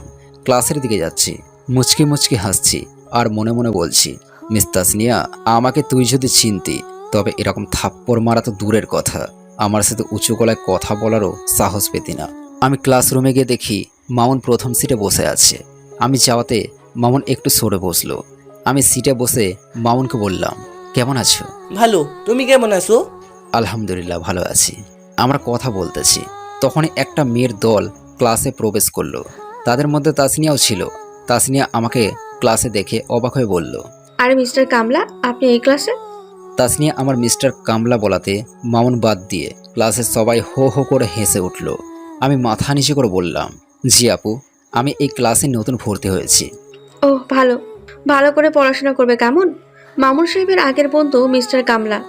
তাসনিয়া এই কথা বলাতে মামুন রেগে গিয়ে তাসনিয়াকে বলল, তাসনিয়া, নয়নের নামে বাজে কথা বলবে না। কুল ডাউন মামুন সাহেব। সরি মিস্টার কামলা। মামুন সাহেবের প্রিয় বন্ধু নয়নের মতো আবার কাউকে খুন করো না। সে কিন্তু তোমার মতোই কামলা ও হাবাগোবা ছিল। তার ওই হাবাগোবার মধ্যে যে একটা খুনি লুকিয়ে থাকবে সেটা কখনোই ভাবিনি। সে আমার বান্ধবী রিয়াকে তার বাসায় কিডন্যাপ করে নিয়ে গিয়ে ধর্ষণ করে খুন করে দিয়েছে।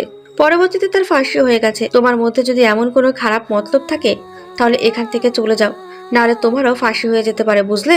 তাসনিয়ার কথা অনেক উত্তর আমার কাছে আছে, তবুও তাকে উত্তরগুলো না দিয়ে মাথা নিচু করে দাঁড়িয়ে আছি আর মনে মনে বলতেছি, চাইলে তোমার কথার উত্তর এখানে দিতে পারি, কিন্তু না, ওই উত্তরটা দেওয়ার আগে আসল খুনি কেসেটা বের করতে হবে। তাসনিয়ার কথায় মামুন কিছু না বলে ছল ছল চোখে ছিটে বসে আছে।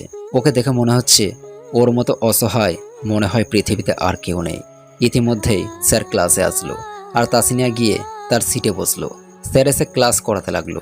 সব ক্লাস শেষ করে বাইরে বের হয়ে মেসের দিকে যাচ্ছি, তখনই আমার চোখ আটকে গেল তাসনিয়ার আর লাবুর দিকে। আমি দেখতেছি তাসনিয়া আর লাবু কি নিয়ে যেন কথা কাটাকাটি করছে। একসময় তাসনিয়া লাবুর গালে কষে একটা থাপ্পড় মেরে বসে আর লাবুর আগে ফুঁসতে ফুঁসতে ওখান থেকে চলে যায়।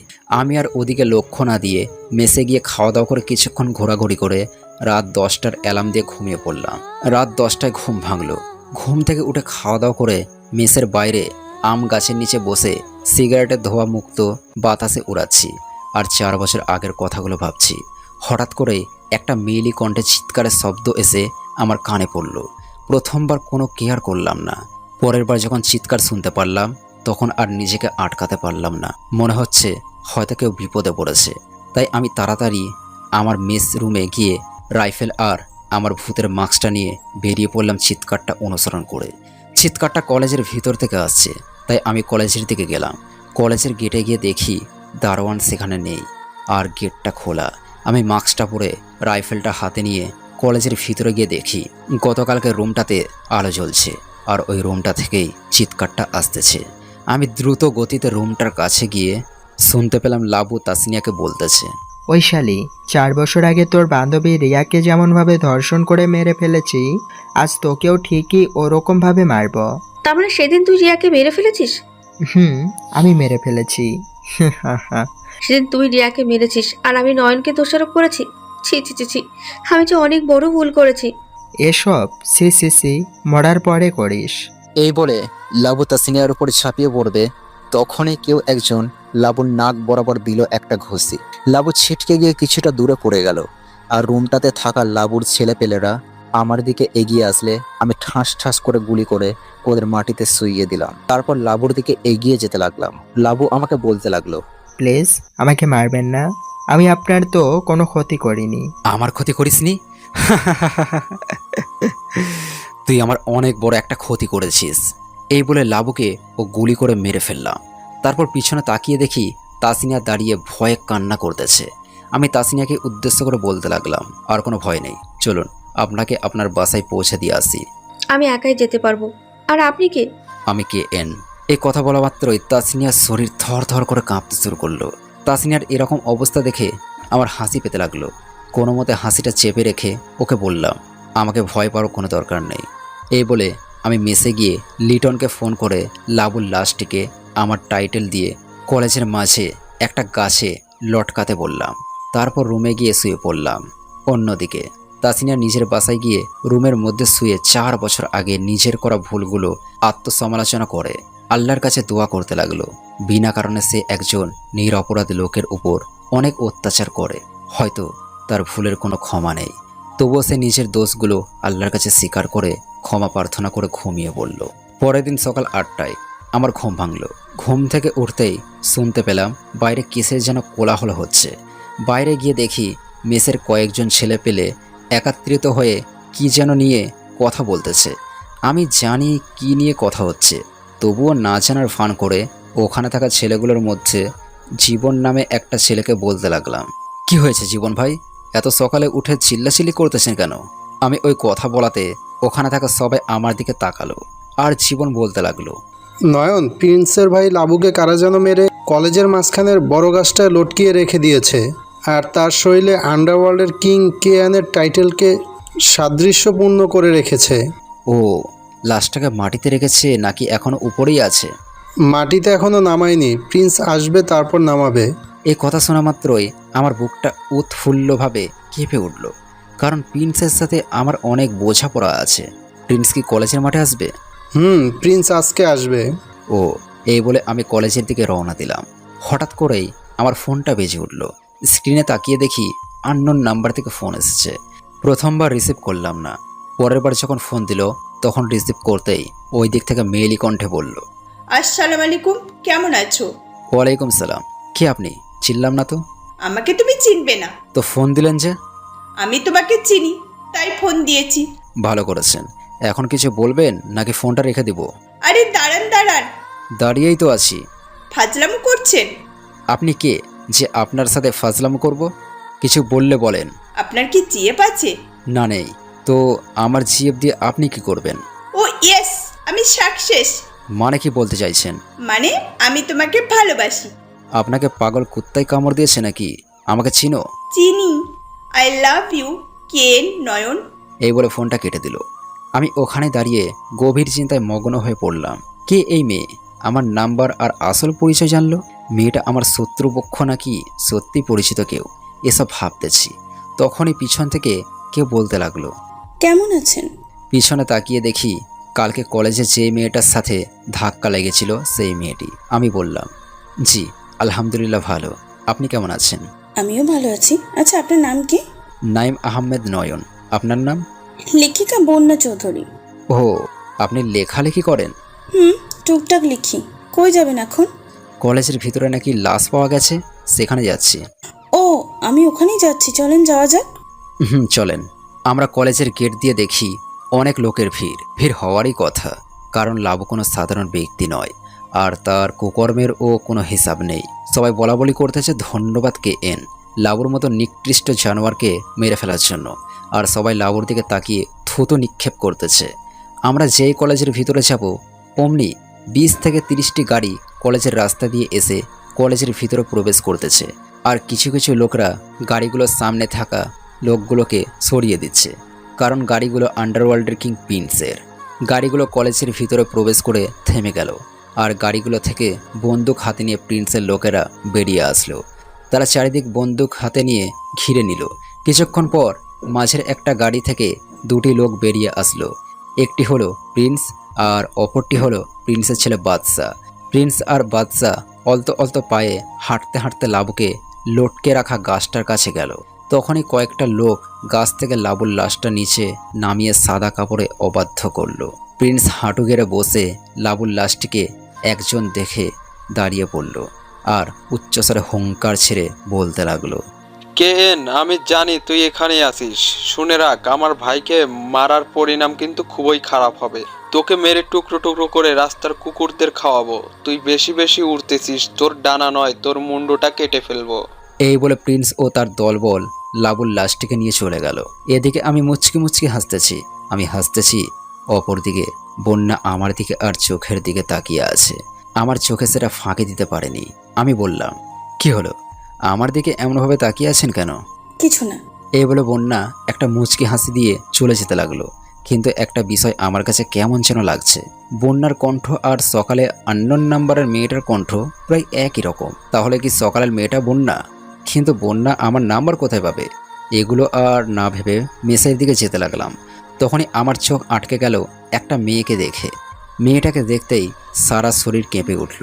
বুকের ভিতর একটা অজানা ব্যথা কাজ করতেছে, আর চোখ দুটো থেকে নিজের অজান্তেই 2 ফোঁটা অশ্রু গড়িয়ে পড়তে লাগলো। মেয়েটা কেউ নয়, মেয়েটা হলো আমার কলিজার ছোট বোন নীলা। আমি চোখের অশ্রুগুলো মুছে ধীরে ধীরে পায়ে নীলার দিকে যেতে লাগলাম। এক সময় নীলার খুব নিকটে যেতেই চোখ পড়ল নীলার পাশে থাকা মামুন আর তাসনিয়ার উপর। তাসনিয়া মামুনের কাছে কিসের জন্য যেন ক্ষমা চাচ্ছে, আর মামুন তাসনিয়াকে অনেক গালিগালাজ করতেছে। আমি মামুনের কাছে গিয়ে মামুনকে উদ্দেশ্য করে বললাম যে নিজের ভুল স্বীকার করে নিজেই ক্ষমা চাই, তাকে ক্ষমা করে দেওয়াই উত্তম। মামুন আমার দিকে রহস্যময়ভাবে এক নজর তাকিয়ে তাসনিয়াকে বলল, আমি তো ক্ষমা করে দিয়েছি, নয়ন কি তোমাকে ক্ষমা করবে? আমি তো মনে মনে নয়নের কাছে অনেকবার ক্ষমা চেয়েছি, সে কি আমাকে ক্ষমা করবে? তাসনিয়ার কথাটা শুনে আমি রহস্যময়ভাবে একটা মুচকি হাসি দিয়ে বলতে লাগলাম, হয়তো নয়ন আপনাকে ক্ষমা করে দিয়েছে, আপনি আপনার ভুল স্বীকার করেছেন, সেটাই অনেক। এই বলে মামুন আর নীলার দিকে তাকিয়ে চলে যেতে লাগলাম। পিছন থেকে মামুন বলল, নাইম শোনো। বলেন। নাইম, কালকের পরের দিন রোজ শুক্রবার আমার স্ত্রী নীলার জন্মদিন, তোমাকে কিন্তু অবশ্যই আসতে হবে। এই কথা শোনা মাত্রই আমি অবাক। মামুন নীলাকে বিয়ে করেছে, কিন্তু কেন? তা তো জিএফ ছিল। এসব ভাবছি তখনই মামুন আমার ভাবনাকে তুচ্ছ করে বলতে লাগলো, কি হলো নাইম, কিছু বলছো না যে? ও আসবো, অবশ্যই আসবো। এই বলে মেসে গিয়ে খাওয়া দাওয়া করে বসে নীলার কথা ভাবছি। নীলা যেহেতু আছে, তাহলে তার সাথে আমার মাও আছে। এসব ভেবে মনটা খুশি হলো। তখনই ফোনটা বেজে উঠল। স্ক্রিনে তাকিয়ে দেখি লিটন ফোন দিয়েছে। রিসিভ করতে লিটন বলল, ভাই, সমুদ্র সৈকতের পাশে থাকা আমাদের বড় কয়েকটা বিল্ডিং প্রিন্সের লোকেরা বোম মেরে উড়িয়ে দিয়েছে, আর আমাদের কয়েকজন গুপ্ত লোককে ধরে নিয়ে গেছে। লিটন, প্রিন্সের মরার সময় হয়ে গেছে, এখন ওকে একটু উড়তে দাও। কিন্তু ভাই, গুপ্ত লোকেরা যদি আমাদের মেন আস্তানার কথা প্রিন্সের লোকদের বলে দেয়? বলে দিবে। দেখ সমস্যা কোথায়, তুমি জায়গা পরিবর্তন করো আর প্রিন্সের উপর আমাদের বড় বড় গুপ্তচরদের নজর রাখতে বলো। ঠিক আছে ভাই। ওকে। এই বলে ফোনটা কেটে দিয়ে বিছানায় গা এলিয়ে দিলাম। হঠাৎ করেই আমার রুমের দরজায় কেউ নাড়া দিল। আমি বিছানা থেকে উঠে দরজাটা খুলতেই অবাক, কারণ আমার সামনে মামুন দাঁড়িয়ে আছে। আমি ওকে জিজ্ঞেস করলাম, আরে মামুন ভাই, আপনি এখানে? ভাই নয়, শুধু মামুন বল, শালা। আরে ভাই, আপনি এসব কি বলছেন? আরে ন্যাকা করতে হবে না। তুই সবার চোখ ফাঁকি দিলেও আমার চোখ কখনো ফাঁকি দিতে পারবি না। তুই যেদিন প্রথম কলেজে আসলি সেদিনই আমি তোকে চিনতে পেরেছি। আমি মামুনকে জড়িয়ে ধরে কয়েক ফোঁটা চোখের অশ্রু ফেলে বললাম, সত্যি তোর মতো বন্ধু পাওয়া ভাগ্যের ব্যাপার। আচ্ছা নয়ন, তুই কিভাবে ফাঁসির মুখে ফাঁকি দিয়ে বাইরে আসলি, আর এতদিন কোথায় ছিলি? মামুন, তোর এই প্রশ্নগুলোর উত্তর আপাতত অজানা থাক, আস্তে আস্তে সবকিছু জানতে পারবি। নয়ন, নীলা তোর জন্য অনেক কান্না করে রে, চল নীলার কাছে যাবি। না মামুন, আমার এখন অনেক কাজ বাকি আছে। আমি চাই না আমার মতো আর কোনো নিরীহ পরিবার বিচ্ছিন্ন হোক। আমি প্রিন্সকে মেরে এই দেশে শান্তি আনবো। কিন্তু নয়ন, প্রিন্স তো অনেক শক্তিশালী, তুই কিভাবে ওকে মারবি? মামুনের কথায় আমি একটা পৈশাচিক হাসি দিয়ে বলতে লাগলাম, তোর এই প্রশ্নগুলোর উত্তর না হয় অজানা আর রহস্যময় হয়ে থাক। আর শোন, নীলাকে আমার ব্যাপারে এখন কিছুই বলবি না। ওর জন্মদিনে ওকে একেবারে চমকে দিব। ঠিক আছে। তোর সাথে আমার কিছু বোঝাপড়া আছে, নীলার জন্মদিনে সেই বোঝাপড়া করব। এখন যা। আমার কথাটা শুনে মামুন একটা মুচকি হাসি দিয়ে চলে যেতে লাগলো। মামুন হয়তো বোঝাপড়া ব্যাপারটা বুঝতে পেরেছে। মামুন চলে গেল। আমিও মেসের বাইরে বের হয়ে রাস্তার মোড়ে একটা চায়ের দোকানে গিয়ে চা খাচ্ছি। হঠাৎ করে দোকানের ভিতর নীল শাড়ি ম্যাচিং ব্লাউজ সাথে ম্যাচিং চুড়ি পরা একটা মেয়ে প্রবেশ করলো। মেয়েটা দেখতেই আমার বুকের ভিতরটা উৎফুল্লভাবে কেঁপে উঠল। মেয়েটাকে আমি চিনি, এর আগেও আমাদের দেখা হয়েছিল, কিন্তু আগের দেখা আর এখনকার দেখার মধ্যে একটা গভীরতা আছে। আগের মেয়েটাকে তেমনভাবে দেখিনি, কিন্তু আজকে মেয়েটাকে দেখতে অসম্ভব সুন্দর লাগছে। আমার অবস্থা একেবারে ক্রাশ খাওয়ার মতো। মেয়েটা আর কেউ নয়, সে হলো বন্যা। কিন্তু আমি কি দেখছি, বন্যা তো আমার দিকে আসতেছে। বন্যা আমার কাছে এসে বলতে লাগলো, কি ব্যাপার, আপনি আমার দিকে এইভাবে হাঁ করে কি দেখছেন? কই কিছু না তো। আর আপনি এখানে? বন্যা একটু মুচকি হাসি দিয়ে বলতে লাগলো, সামনে আমার আন্টিরা বসা, এদিক দিয়ে যাচ্ছিলাম, হঠাৎ চোখ পড়লো আপনার দিকে, তাই একটু খোঁজ নিতে আসলাম। বন্যা কথা বলতেছে আর আমি তার দিকে অপলক দৃষ্টিতে তাকিয়ে আছি। আর হাসিটা আমার কাছে পূর্ণিমার চাঁদের মতো লাগতেছে। আমি হয়তো তার ওই মুচকি হাসিটার মায়ায় পড়ে গেছি। মনে হচ্ছে আমি তার ওই মায়া বিময় মুচকি হাসিটার গভীরতার গভীর তলে হারিয়ে যাই। আমি বন্যার দিকে তাকিয়ে এসব ভাবতেছি। আমার ভাবনা ধারায় ব্যাঘাত ঘটিয়ে সে বলতে লাগলো, ও হ্যালো মিস্টার নাইম, কি এত ভাবতেছেন? কই কিছু না তো। ওকে বাই, কালকে কলেজে দেখা হচ্ছে। বাই, ভালো থাকবেন। হুম। এই বলে বন্যা চলে যেতে লাগলো। আমি ওর চলে যাওয়ার দিকে তাকিয়ে আছি। বন্যা আমার চোখের আড়াল হতেই আমি দাঁড়িয়ে দোকানের ভাড়াটা মিটিয়ে মেসে গিয়ে বিছানায় গা এলিয়ে দিলাম। একটা লম্বা ঘুম। হঠাৎই ফোনের রিংটনে আমার ঘুমটা ভেঙে গেল। ঘুম ঘুম চোখে ফোনটা হাতে নিয়ে স্ক্রিনে তাকিয়ে দেখি সকালের সেই আননোন নাম্বার মেয়েটি ফোন দিয়েছে। প্রথমবার ইচ্ছে করে ফোনটা কেটে দিলাম, পরের বার রিসিভ করেই বলতে লাগলাম, সমস্যা কি আপনার? আমাকে বারবার ফোন দিচ্ছেন কেন? রাগ দেখাচ্ছ কেন? একটা কথা বলছি, ভালোভাবে শুনুন। জি, কি বলবেন তাড়াতাড়ি বলেন। আমি লিক পার্কের সামনে দাঁড়িয়ে আছি, তুমি তাড়াতাড়ি রেডি হয়ে এখানে আসো। আমি যাব? পাগল হয়েছেন নাকি? না, আমি যেতে পারবো না। আর আপনি কে যে আপনার কথায় আমি সেখানে যাব? আমি তোমার কে পার্কের এখানে আসলেই বুঝতে পারবে। আমি অপেক্ষায় আছি, আশা করি এখানে আসবে। এই বলে মেয়েটা ফোন কেটে দিল। ইচ্ছা না থাকা সত্ত্বেও রেডি হয়ে মেসের বাইরে বের হয়ে একটা রিক্সা ডেকে পার্কের সামনে এসে রিক্সার ভাড়াটা মিটিয়ে আশেপাশের দিকে একবার চোখ বুলিয়ে নিলাম। ফোনটা বের করে যে মেয়েটাকে ফোন করব, অমনি পিছন থেকে কেউ আমার ঘাড়ে হাত রাখলো। আমি কিছুটা চমকে উঠে পিছনে তাকিয়ে দেখি বোরকা পরা একটা মেয়ে আমার সামনে দাঁড়িয়ে আছে। মেয়েটা হিজাব করায় তার মুখটা দেখা যাচ্ছে না। আমি চুপ করে মেয়েটার দিকে তাকিয়ে আছি। মেয়েটা আমাকে বলল, কেমন আছো? আলহামদুলিল্লাহ ভালো। কে আপনি? তুমি অন্ধ নাকি? কেন? আমি অন্ধ হতে যাব কেন? এই যে তোমার সামনে একটা জ্যান্ত মেয়ে মানুষ দাঁড়িয়ে আছে, তবুও তুমি বলছো কে আপনি? আমি সেটা বলতে চাইনি, আসলে আপনার পরিচয়টা জানতে চেয়েছি। ওহো, সে কথা তুমি একটু ক্লিয়ার ভাব করে বলতে পারতে। শোনো, আপাতত আমার পরিচয়টা এখন তোমাকে দিতে আমি পারবো না, তাই আমার পরিচয় জেনে কোনো লাভ নেই। আপনার পরিচয় আমার না জানলেও চলবে, তো আমাকে এখানে ডেকে আনার কারণটা কি? আপনাকে ভালোবাসি তো তো এখানে ডেকে এনেছি। ভালোবাসেন? আপনি আমাকে চেনেন আমি কে? চিনি। আপনি কেন হয়তো জিজ্ঞাসা করবেন আমি কিভাবে জানলাম, কিন্তু আমি কোনো উত্তর আপাতত দেব না। এখন চলেন ফুচকার দোকানে ফুচকা খাবো। মেয়েটার কণ্ঠটা আমার কাছে যেন খুব পরিচিত মনে হচ্ছে এই কণ্ঠটা আগে অনেক কয়েকবার শুনেছি, কিন্তু মনে করতে পারতেছি না কার কণ্ঠ। আমি এসবের মধ্যে একটা ধ্যানে পড়ে আছি। আমাকে চুপ থাকা থেকে মেয়েটা বলে উঠল, কি হলো, চুপ করে এত কি ভাবছেন? চলো। মেয়েটার কথায় আমার ধ্যানের ব্যাঘাত ঘটল। মেয়েটা এখন ফুচকা খাবে, এই সুযোগে মেয়েটাকে চিনে ফেলবো। মেয়েটা কে? চলেন। এই বলে আমরা হাঁটতে লাগলাম। হঠাৎ করেই কে যেন আমাকে গুলি করলো। গুলিটা আমাকে না লেগে আমার হাত ছোঁয়া ফাঁকায় বেরিয়ে গিয়ে একটা ছোট ছেলের বুকে ভেদ করলো। সামনে তাকিয়ে দেখি কয়েকটা কালো পোশাকধারী লোক। তাই আমি মেয়েটার হাত ধরে সামনে বামে থাকা একটা দেওয়ালে আড়ালে রেখে আমি ভূতের মাস্কটা পরে আমার বন্দুকটা বের করে উড়াধরা গুলি করতে লাগলাম। আমার গুলি করা দেখে প্রতিপক্ষ ভয়ে লেজ গুড়িয়ে পালিয়ে যায়। আমি তাড়াতাড়ি করে ছোট ছেলেটার কাছে গিয়ে দেখি ছেলেটা রক্তাক্ত অবস্থায় মাটিতে পড়ে আছে। নাকে হাত দিয়ে দেখি শ্বাস প্রশ্বাস বন্ধ। ছেলেটি পৃথিবী থেকে বিদায় নিয়েছে। ইতিমধ্যেই ছেলেটির মা বাবা সহ অনেক লোক আমাদের চারিদিকে জড়ো হয়েছে। ছেলেটির বাবা মা গভীর কান্নায় মগ্ন হয়ে পড়ে। আমি এবং মেয়েটি তাদের সান্ত্বনা দিয়ে চলেছি। কিছুক্ষণের মধ্যে ছোট ছেলের পরিবারের লোকজন এসে লাশটি নিয়ে যায়। আমি মেয়েটির থেকে বিদায় নিয়ে মেসে চলে আসলাম। 11টা বেজেছে। অন্ধকার কুটকুটে রাত। চারিদিকে ঝিরঝিরে পোকার আনাগোনার সাথে কুকুর ও শেয়ালের আত্মচিৎকার। আমি মেসের বাইরে একটা আম গাছের নিচে বসে ছোট ছেলেটার কথা ভাবছি। আমার কারণেই আজ নিষ্পাপ ফেরেস্তার মতো একটা বাচ্চার বিঘরে জীবন গেল। এই কথাটা মনে পড়তেই নিজের ওপর আমার নিজেরই রাগ হচ্ছে। না, আমাকে এরকম ভেঙে পড়লে চলবে না। কারা আমাকে খুন করতে চায়, যে করি হোক তাদের বের করতে হবে। ফেরেস্তার মতো বাচ্চাটার মৃত্যুর প্রতিশোধ আমাকে নিতেই হবে, না হলে তার আত্মা আমাকে কখনোই ক্ষমা করবে না।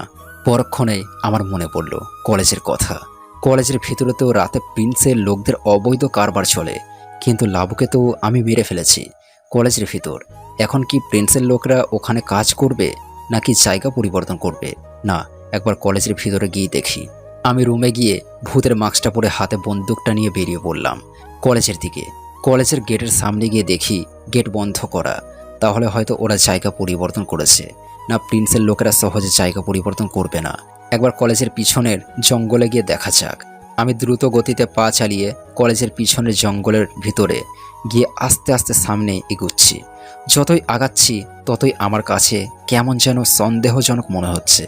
আমি আর একটু সামনে আগাতেই থেমে গেলাম, কারণ সামনের চারিদিকে অনেক সিকিউরিটির বন্দুক হাতে নিয়ে দাঁড়িয়ে আছে, আর মাঝে কয়েকটি লোক কালো কয়েকটি বিটকেস তাদের মাঝে পরিবর্তন করতেছে। হয়তো তারা ড্রাগস ক্রয় বিক্রয়, ওরা ওখানেই অনেক লোক। তাই আমি ঝামেলা না পাকিয়ে শুধু দেখেই যাচ্ছি আর কি হয়। হঠাৎ করে একটা জিনিস আমার চোখে আটকে গেল। কয়েকটি লোক মাটির নিচে সুরঙ্গের ভিতরে ঢুকতেছে। হয়তো তারা সবাই দিনের বেলা বেশিরভাগেই সুরঙ্গের ভিতরে থাকে। আমি আর ওখানে না থেকে সোজা মেসে এসে বিছানায় গা এলিয়ে দিলাম। পরের দিন সকাল 7টায় ঘুম ভাঙলো। ঘুম থেকে উঠে ফ্রেশ হয়ে খাওয়া দাওয়া করে রেডি হয়ে কলেজে গেলাম। গেট দিয়ে কলেজে ঢুকতেই চারপাশে একবার চোখ বুলিয়ে ক্লাসের দিকে যাচ্ছি। হঠাৎ করেই তাসনিয়া আমার সামনে আসতেই আমার বুকটা ধর পড়িয়ে উঠল। তাহলে কি তাসনিয়া আমাকে চিনে ফেলেছে? ও যদি আমাকে চিনে ফেলে তাহলে সমস্যা হতে পারে, কারণ প্রিন্স ও তার লোকেরা জানে যে আমি ফাঁসির মুখ থেকে ফিরে আসা KN। কোনোভাবে যদি সবার সামনে আমার আসল পরিচয় আসে তবে পুলিশও আমাকে ধরার জন্য খুঁজবে। আমি এসব ভাবছি। আমার ভাবনা ধারায় ইতি ঘটিয়ে তাসনিয়াকে বলতে লাগলো, নাইম প্লিজ আমাকে ক্ষমা করে দেবেন। এতদিন আমি আপনাকে অনেকভাবে অপমান করেছি, অনেক খারাপ ইগোতে লাগা কথাও বলেছি। প্লিজ আমাকে ক্ষমা করে দেন। আপনি যে আপনার নিজের ভুলটা বুঝতে পেরেছেন এটাই আমার কাছে অনেক। ক্লাসে চলেন, ক্লাস শুরু হলো হয়তো। চলেন। আমরা ক্লাসে গেলাম। তাসনিয়া ওর সিটে বসলো, আমি মামুন কাছে গিয়ে বসলাম। ইতিমধ্যেই স্যার এসে ক্লাস করাতে লাগলেন। হঠাৎ করেই আমার চোখ বারান্দার জানালার পাশে থাকা একটা মেয়ের দিকে পড়ল। মেয়েটা এতক্ষণ আমার দিকে তাকিয়েছিল। আমার চোখ তার দিকে যেতেই সে নিজের চোখ ফিরিয়ে নিয়ে কিছুটা লজ্জা পেয়ে ওখান থেকে চলে গেল। মেয়েটা অন্য কেউ নয়, সে হলো বন্যা। আমি অন্যমনস্ক হয়ে জানালার দিকে তাকিয়ে আছি। তখনই স্যার উচ্চস্বরে আমাকে বলে উঠল, এই ছেলে দাঁড়াও। জি স্যার, আমাকে বলছেন? তোমাকেই বলছি। তুমি ক্লাসে অমনোযোগী কেন? কই স্যার, কই অমনোযোগী? আমি তো ক্লাসেই মন দিয়েছি। মিথ্যা বলছো কেন? তুমি জানালার দিকে কি দেখছিলে? না স্যার, কিছু না, এমনি। যতক্ষণ পর্যন্ত ক্লাস শেষ হবে না ততক্ষণ পর্যন্ত তুমি এভাবেই দাঁড়িয়ে থাকবে। আমি কিছু বলতে চেয়েও বললাম না, কারণ বলে কোনো লাভ নেই, উল্টে কেসটা আরও জটিল হয়ে উঠবে। একে একে সব কয়টি ক্লাস শেষ করে বাইরে বের হতেই মামুন আমাকে কলেজের একটা নীরব স্থানে টেনে নিয়ে গিয়ে বলল, নয়ন তুই কি জানিস বন্যা তোকে কত ভালোবাসে? তুই কি তাকে ভালোবাসিস? এই কথা শোনা মাত্রই আমার বুকে চিনচিন ব্যথা আমি অনুভব করতে লাগলাম। এই ব্যথা কোনো রোগের নয়, এই ব্যথা হলো ভালোবাসার ব্যথা। মামুন আমাকে চুপ থাকতে দেখে বলল, নয়ন কি হলো, উত্তর দিচ্ছে না যে? মামুন, ভালোবাসা নামক সম্পর্ক আমি এখন জড়াতে চাই না। আমার কিছু কাজ আছে, সেগুলো করে তারপর ভালোবাসা নিয়ে ভাববো। Okay bye. বাই। তবে সন্ধ্যের সময় আমাদের বাসায় দেখা হচ্ছে। এই বলে আমি মেসের দিকে যাচ্ছি। হঠাৎ করে বন্যা আমার কাছে এসে বলতে লাগলো, কি ভাবেন নিজেকে? আমাকে ভালোবাসলে কি এমন হবে? আমি কিন্তু তোমাকে ছাড়া বাঁচবো না, আমি তোমাকেই চাই। এইসব পাগলামি করা ছেড়ে দিন, আমাকে যেতে হবে। নাই, যতক্ষণ না তুমি আমাকে ভালোবাসি কথা বলবে না ততক্ষণ পর্যন্ত আমি তোমার মেসের সামনেই দাঁড়িয়ে থাকবো। এখান থেকে কেউ আমাকে সরাতে পারবে না। দেখুন, পাগলামি বাদ দিয়ে বাসায় যান। এই বলে আমি মেসে গিয়ে খাওয়া দাওয়া করে বিছানায় গা এলিয়ে দিলাম। সন্ধ্যা 7টায় ফোনের রিংটনে আমার ঘুম ভেঙে গেলে ফোনটা হাতে নিয়ে স্ক্রিনে তাকিয়ে দেখি মামুন ফোন দিয়েছে। রিসিভ করাতেই ওদিক থেকে বলতে লাগলো, কি রে, তাড়াতাড়ি আমাদের বাসায় আয়, তুই আসলি আমরা কেক কাটা শুরু করব। যাচ্ছি। এই বলে ফোনটা কেটে দিয়ে রেডি হয়ে মেসের বাইরে বের হয়ে দেখি বন্যা দাঁড়িয়ে আছে। তার চোখ বেয়ে অশ্রু গড়িয়ে পড়ছে। আমি বন্যাকে দেখেও না দেখার ভান করে চলে যেতে লাগলাম মামুনের বাসার দিকে। বন্যা আমায় চলে যাওয়ার দিকে করুণভাবে তাকিয়ে আছে।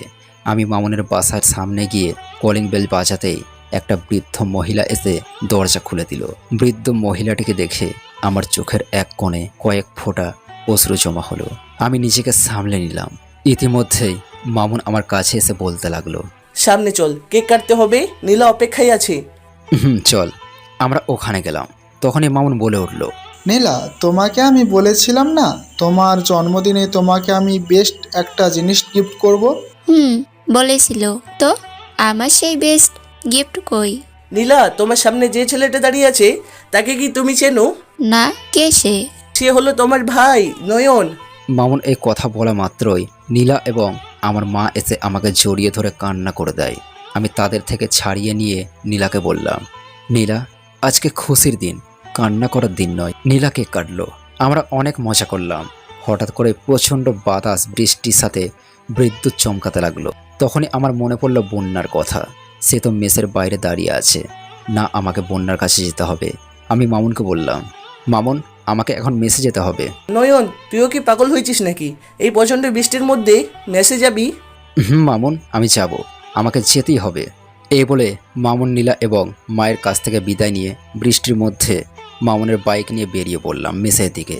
মেসের সামনে এসে বন্যার দিকে চোখ যেতেই আমি বড় ধরনের একটা ধাক্কা খেলাম, কারণ বন্যা মাটিতে পড়ে আছে। আমি বাইকটা রেখে দৌড়ে বন্যার কাছে গিয়ে সে অজ্ঞান হয়েছে। আমি বন্যাকে কোলে তুলে নিয়ে আমার রুমে ঢুকে তাকে মেঝেতে রেখে ডাকতে লাগলাম, কিন্তু কিছুতেই তার জ্ঞান ফিরছে না। তাই একটা আননোন নাম্বারে ফোন দিলাম। রিং হচ্ছে।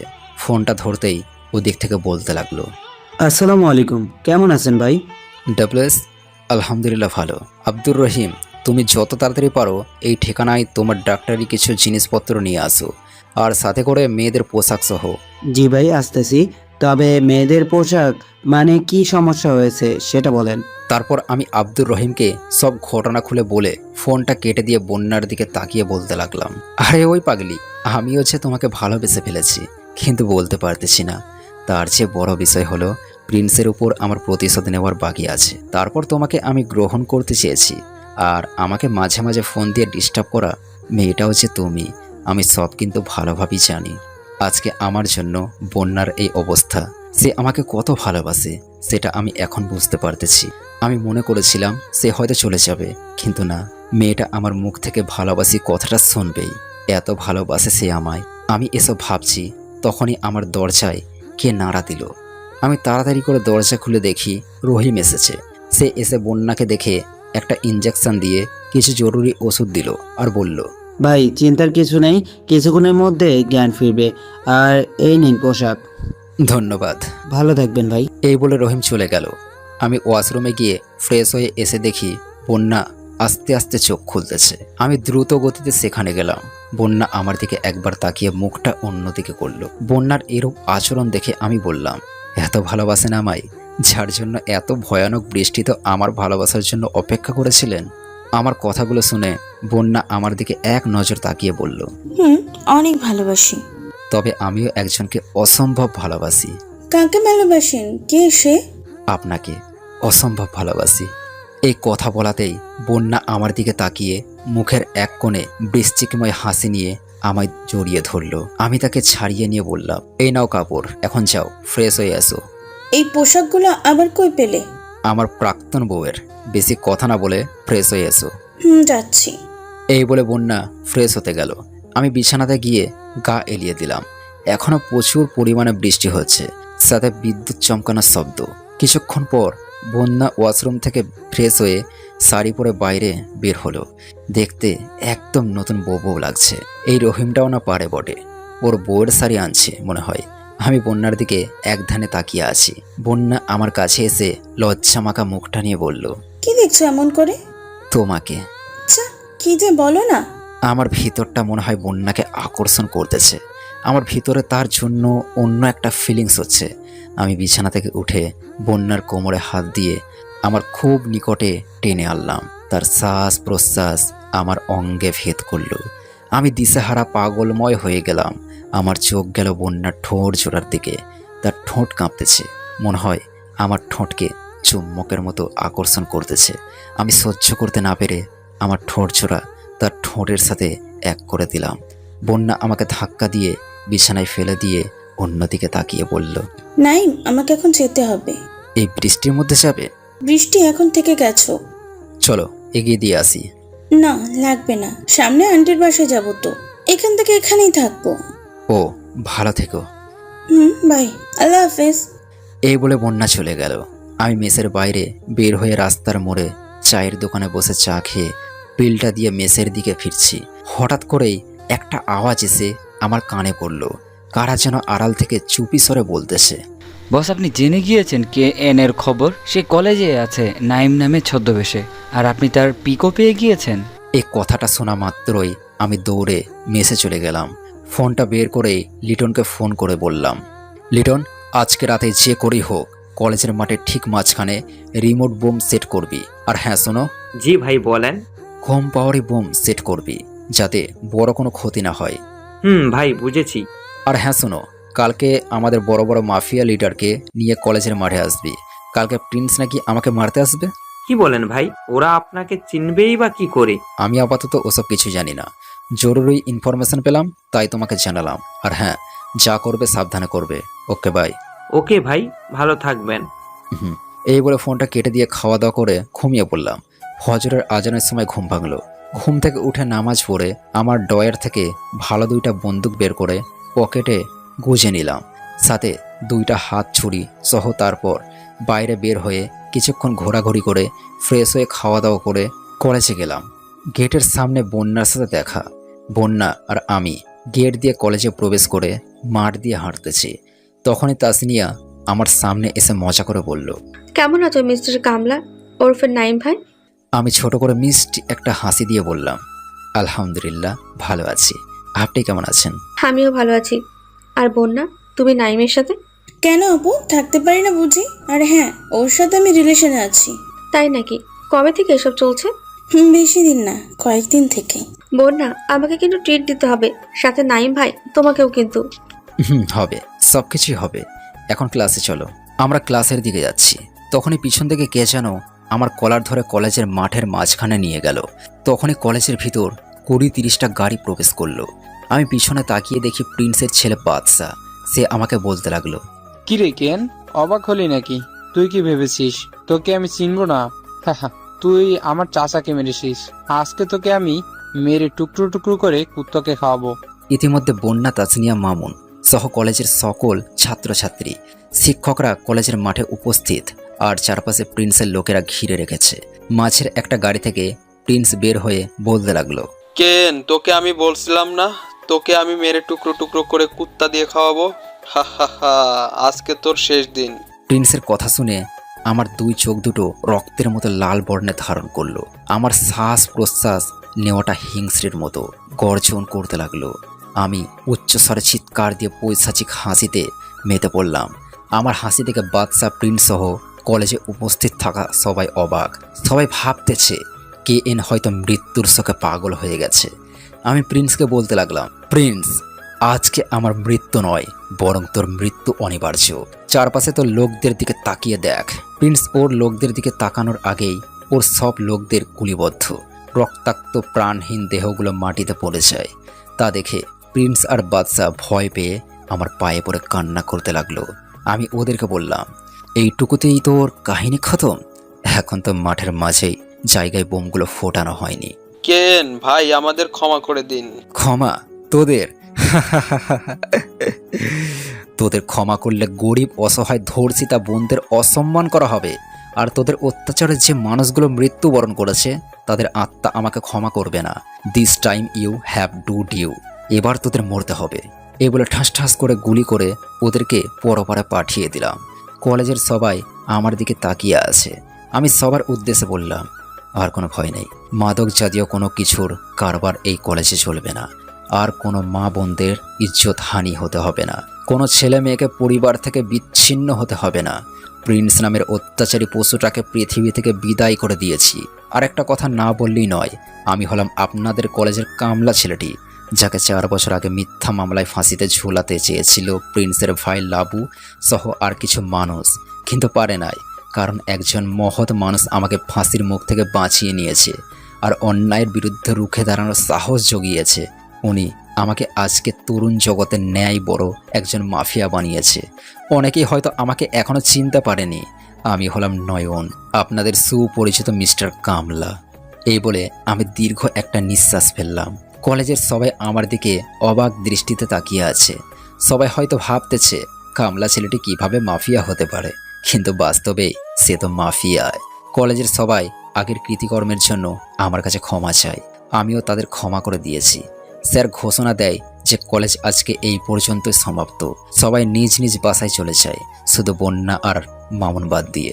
মামুন আমার কাছে এসে বলল, নয়ন, এখন তো তোর সমস্যা নেই বাসায় যেতে।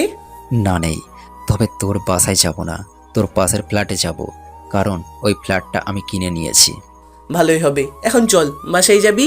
দাঁড়াও, তোর ভাবিরে নিয়ে যাব না। কে কার ভাবি? এই যে দাঁড়িয়ে আছে বন্যা চৌধুরী, ইনি তোর হবু ভাবি। বন্যা লজ্জায় মাথা নিচু করে দাঁড়িয়ে আছে। ও, সে কথা আগে বলবি না তো। ভাবি, আপনার বাসার ঠিকানা দেন, এখন তো আমাদের বাসায় নিয়ে যেতে পারি না। যখন ভাবি হবেন তখন যাইয়েন। বন্যা আমাদের ঠিকানাটা দিয়ে চলে গেল। আমিও মামুনের বাসায় গিয়ে মাকে নিয়ে 2 দিন পর নতুন ফ্ল্যাটে গেলাম। আমার বোন নীলাকে আনিনি। কেন? কারণ মামুনের সাথে তো তার বিয়ে হয়ে গেছে 1 সপ্তাহ পর। বন্যার সাথে পারিবারিকভাবে আমার বিয়েটা হয়ে গেছে। আজকে আমার বাসর রাত। আমি ছাদে উঠে ছাদের এক কোণায় দাঁড়িয়ে আছি। তখনই মামুন আমার কাছে এসে বলতে লাগলো, কি রে, বাসর ঘরে বউকে রেখে ছাদে কি করিস? যা বাসর ঘরে যা। আচ্ছা মামুন, তোর আগের জিএফ কি কারণে তোকে ছেড়ে গেছে? তুই আরে শালা, তোর বোনই তো আমার আগের জিএফ। আমার কাছে এত বড় সত্যটা লুকিয়েছিলি? এখন এইসব বাদ দে, বাসর ঘরে যা, না হয়তো তোর বউ রাগ করে বসে আছে। যাচ্ছি। আমি যেতে লাগলাম। মামুন আবার পিছন থেকে বলল, বিড়ালটা ভালোভাবে মারিস কিন্তু। ধুর সালা। এই বলে বাসর ঘরের সামনে গিয়ে একটা কাশি দিয়ে ভিতরে প্রবেশ করতে বউ আমার লম্বা ঘোমটাটা মাথায় দিয়ে বিছানা থেকে নেমে আমার পায়ে সালাম করতে লাগলো। আমি বললাম, আরে এ কি করছো? যাও উঁচু করে এসো, নামাজ পড়বো। বন্যা উঁচু করে আসলো। আমরা নামাজ পড়তে লাগলাম। এক রাকাত নামাজ পড়ার পর হঠাৎই বন্যার নামাজ বাদ দিয়ে তার শাড়ির আঁচল থেকে একটা বন্দুক বের করে আমার বুকে গুলি করে বুকটা ঝাঁঝরা করে দিল। আমি ধপাস করে মাটিতে পড়ে বন্যার দিকে অবাক দৃষ্টিতে তাকিয়ে রইলাম। কেন বন্যা এমন করলো? তুমি না আমায় ভালোবাসো? এই প্রশ্নটা বন্যাকে ছুঁয়ে দেওয়ার আগেই চোখ দুটো আস্তে আস্তে করে বন্ধ হয়ে যেতে লাগলো। এক সময় চোখ দুটো বন্ধ হয়ে গেল।